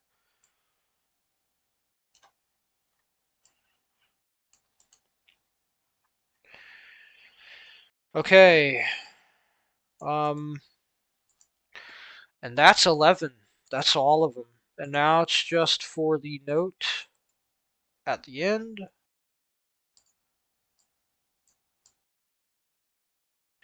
And then I'll be done with this video, and probably for today, and maybe even for a couple of days, because like I said, I've basically been doing nonstop stuff uh, since I published the Philosopher's Map. And I'm telling you, man, I'm telling you, I should probably take an actual like week off, especially with the crud that's been happening in my life lately. Again, just annoying stuff. I don't want to make it sound like I'm, having some kind of serious problem. It's just a bunch of annoying things that I need to attend to. Okay. So, this is a very long note.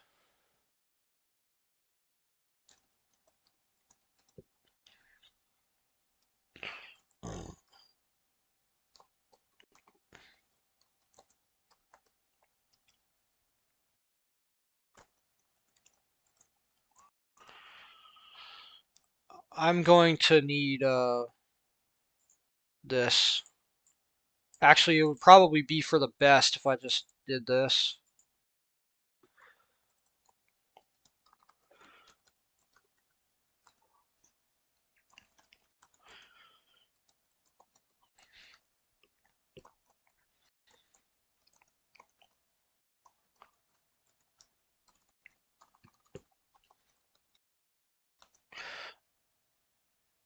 Or respectively of the forms.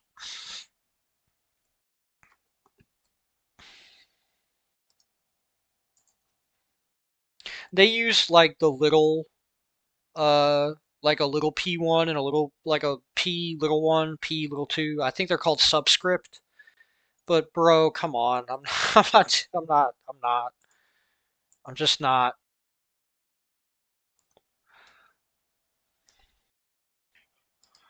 If not having the subscript bothers you, I'm sorry. It's my failing as a human.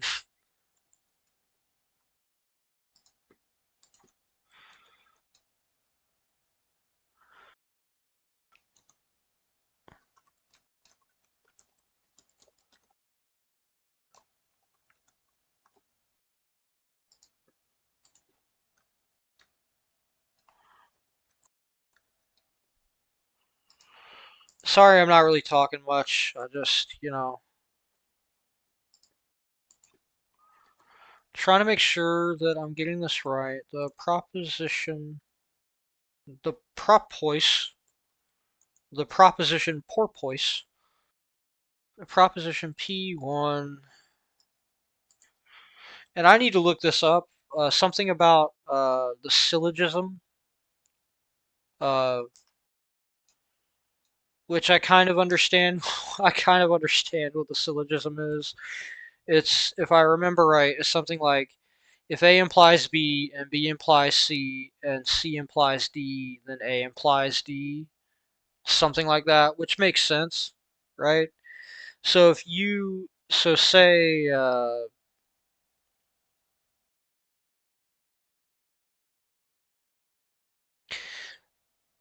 I don't know how to put this.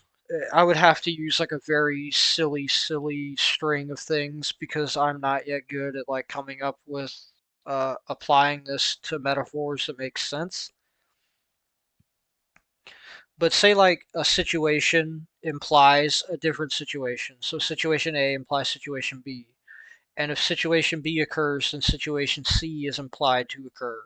And if situation C implies to occur, then situation D is implied to occur. You can reasonably say that situation A implies situation D, like a Rube Goldberg series of events, right? Like, if picking up a rock implies that you have a rock, and having a rock implies that you can drop the rock. Yeah, see, that doesn't even work. I was going to say, like, dropping a rock off of, into a pond, like off of a dock, because rock and dock, you know. But the idea is simple, like as simple as that. Like, if one thing, if A leads to B and B leads to C and C leads to D, then A leads to D is a reasonable thing to say. I think that's what they're kind of getting at. So I think that's what the syllogism is. I don't know. I mean, I'll remind everyone who may be watching, especially if you got this far, thanks. But I'm working off of first principles for this stuff. I'm not like well read. I'm not an expert. I'm just a guy who, I mean, this book, Principia Mathematica, is basically what I'm starting with. For many different reasons. It's not anything negative. Um, but from what I understand, that's kind of what they're getting at with the syllogism. So anyway, I'll continue now that I've said that. From the proposition P1 implies P4 results by repeated applications of 205 uh, or 206, both of which are called So syllogism, that's what it's short for, is the syllogism. It is tedious and unnecessary to repeat this process every time it is used. It will therefore be abbreviated into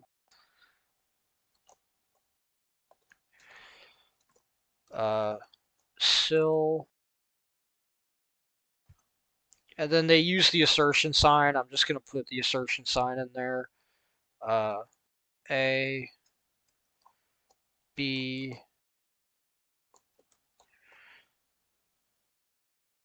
C, implication, and then assertion sign, D. I don't like how they do their notation because that comma, I guess, was supposed. Whenever I say the notation, I mean like literally their punctuation, where they put the punctuation inside of the quotes. I don't like that. I learned that you're not supposed to do that. So that's how I do it. Where A is of the form P1 implies P2, B of the form P2 implies P3. You could probably see where this is going. C of the form P3 implies P4, and then guess what D is? Yeah. And D of the form P1 implies P4. Yep.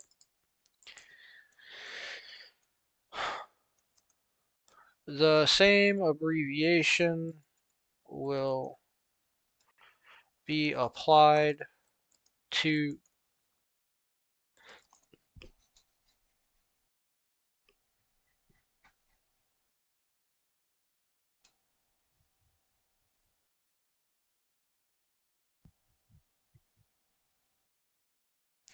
Okay, now that my head is not any longer itchy, applied to a sorites, I don't know what that word means, of any length.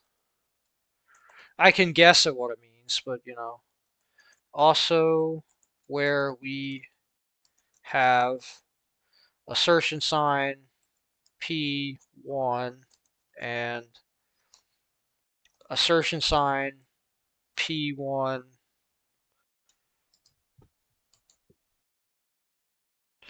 implies P2, and P2 is the proposition to be proved. It is convenient to write simply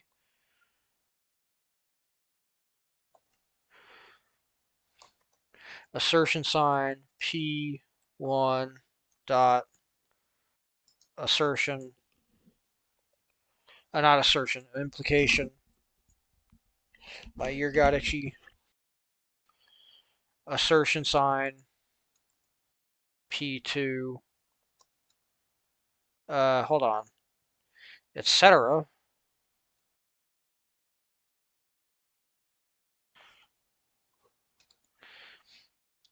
Assertion sign P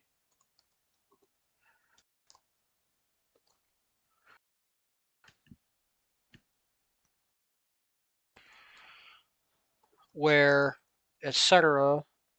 will be a a reference to the previous propositions in virtue of which the implication P1 implies P2 holds. This form embodies the use of 111 or 1 and makes many proofs at once shorter and easier to follow. Yeah, big doubt on that one, guys. It is used in the first two lines of the following proof.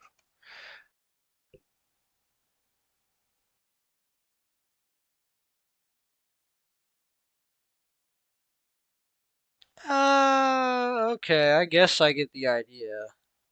Um,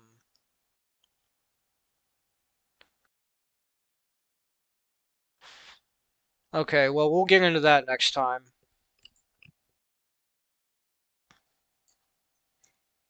Ah, crap. Of course, my ear had to get itchy just one last time, huh?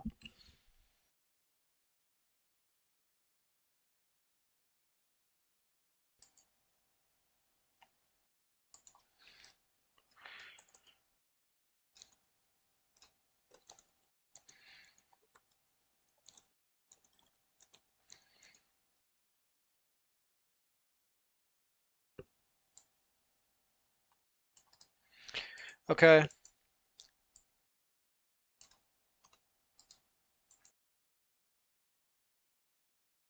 Wow, that's like, huh. I ain't gonna kid. That's pretty like, no, of course it screwed me over. Ugh. I don't know what is wrong with Paint 3D that it does that. If something is like, if it goes too long, so to speak. But yeah, I definitely dislike that intensely. We'll make it like a tiny bit shorter note attached to the. I just put 215.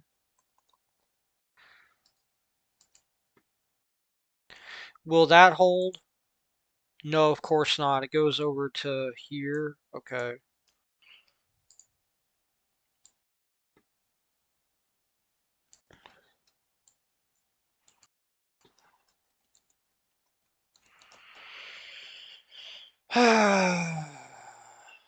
Oh goodness, I am dim. Okay, whatever. Don't worry, folks. We'll be free finally soon. Note attached to star 215. I did it again. I'm so used to holding shift and pressing enter for a break that doesn't like ugh. Note attached to star 215.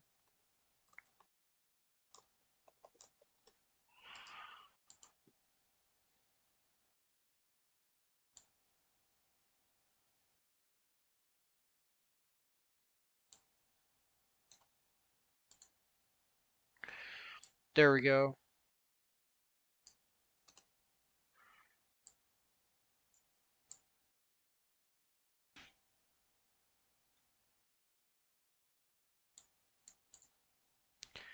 Okay, well, I'm just going to type that out again. Note attached to 215.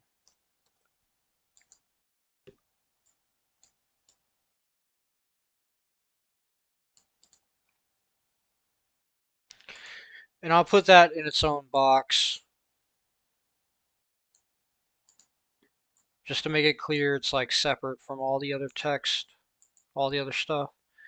And that's it. I'm going to save that. And yeah, that's it. So if you watched this, thanks. I know this has been a lot. Um, oh, goodness, I'm going to take a couple days off. Oh, crud. It just all hit me at once how tired I am after all that. But there it is from start to finish.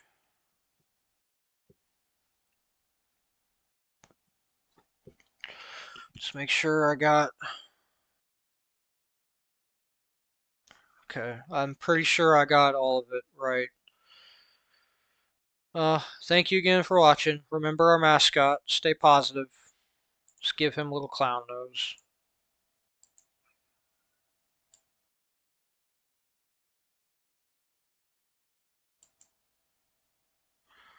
Stay positive. See you later.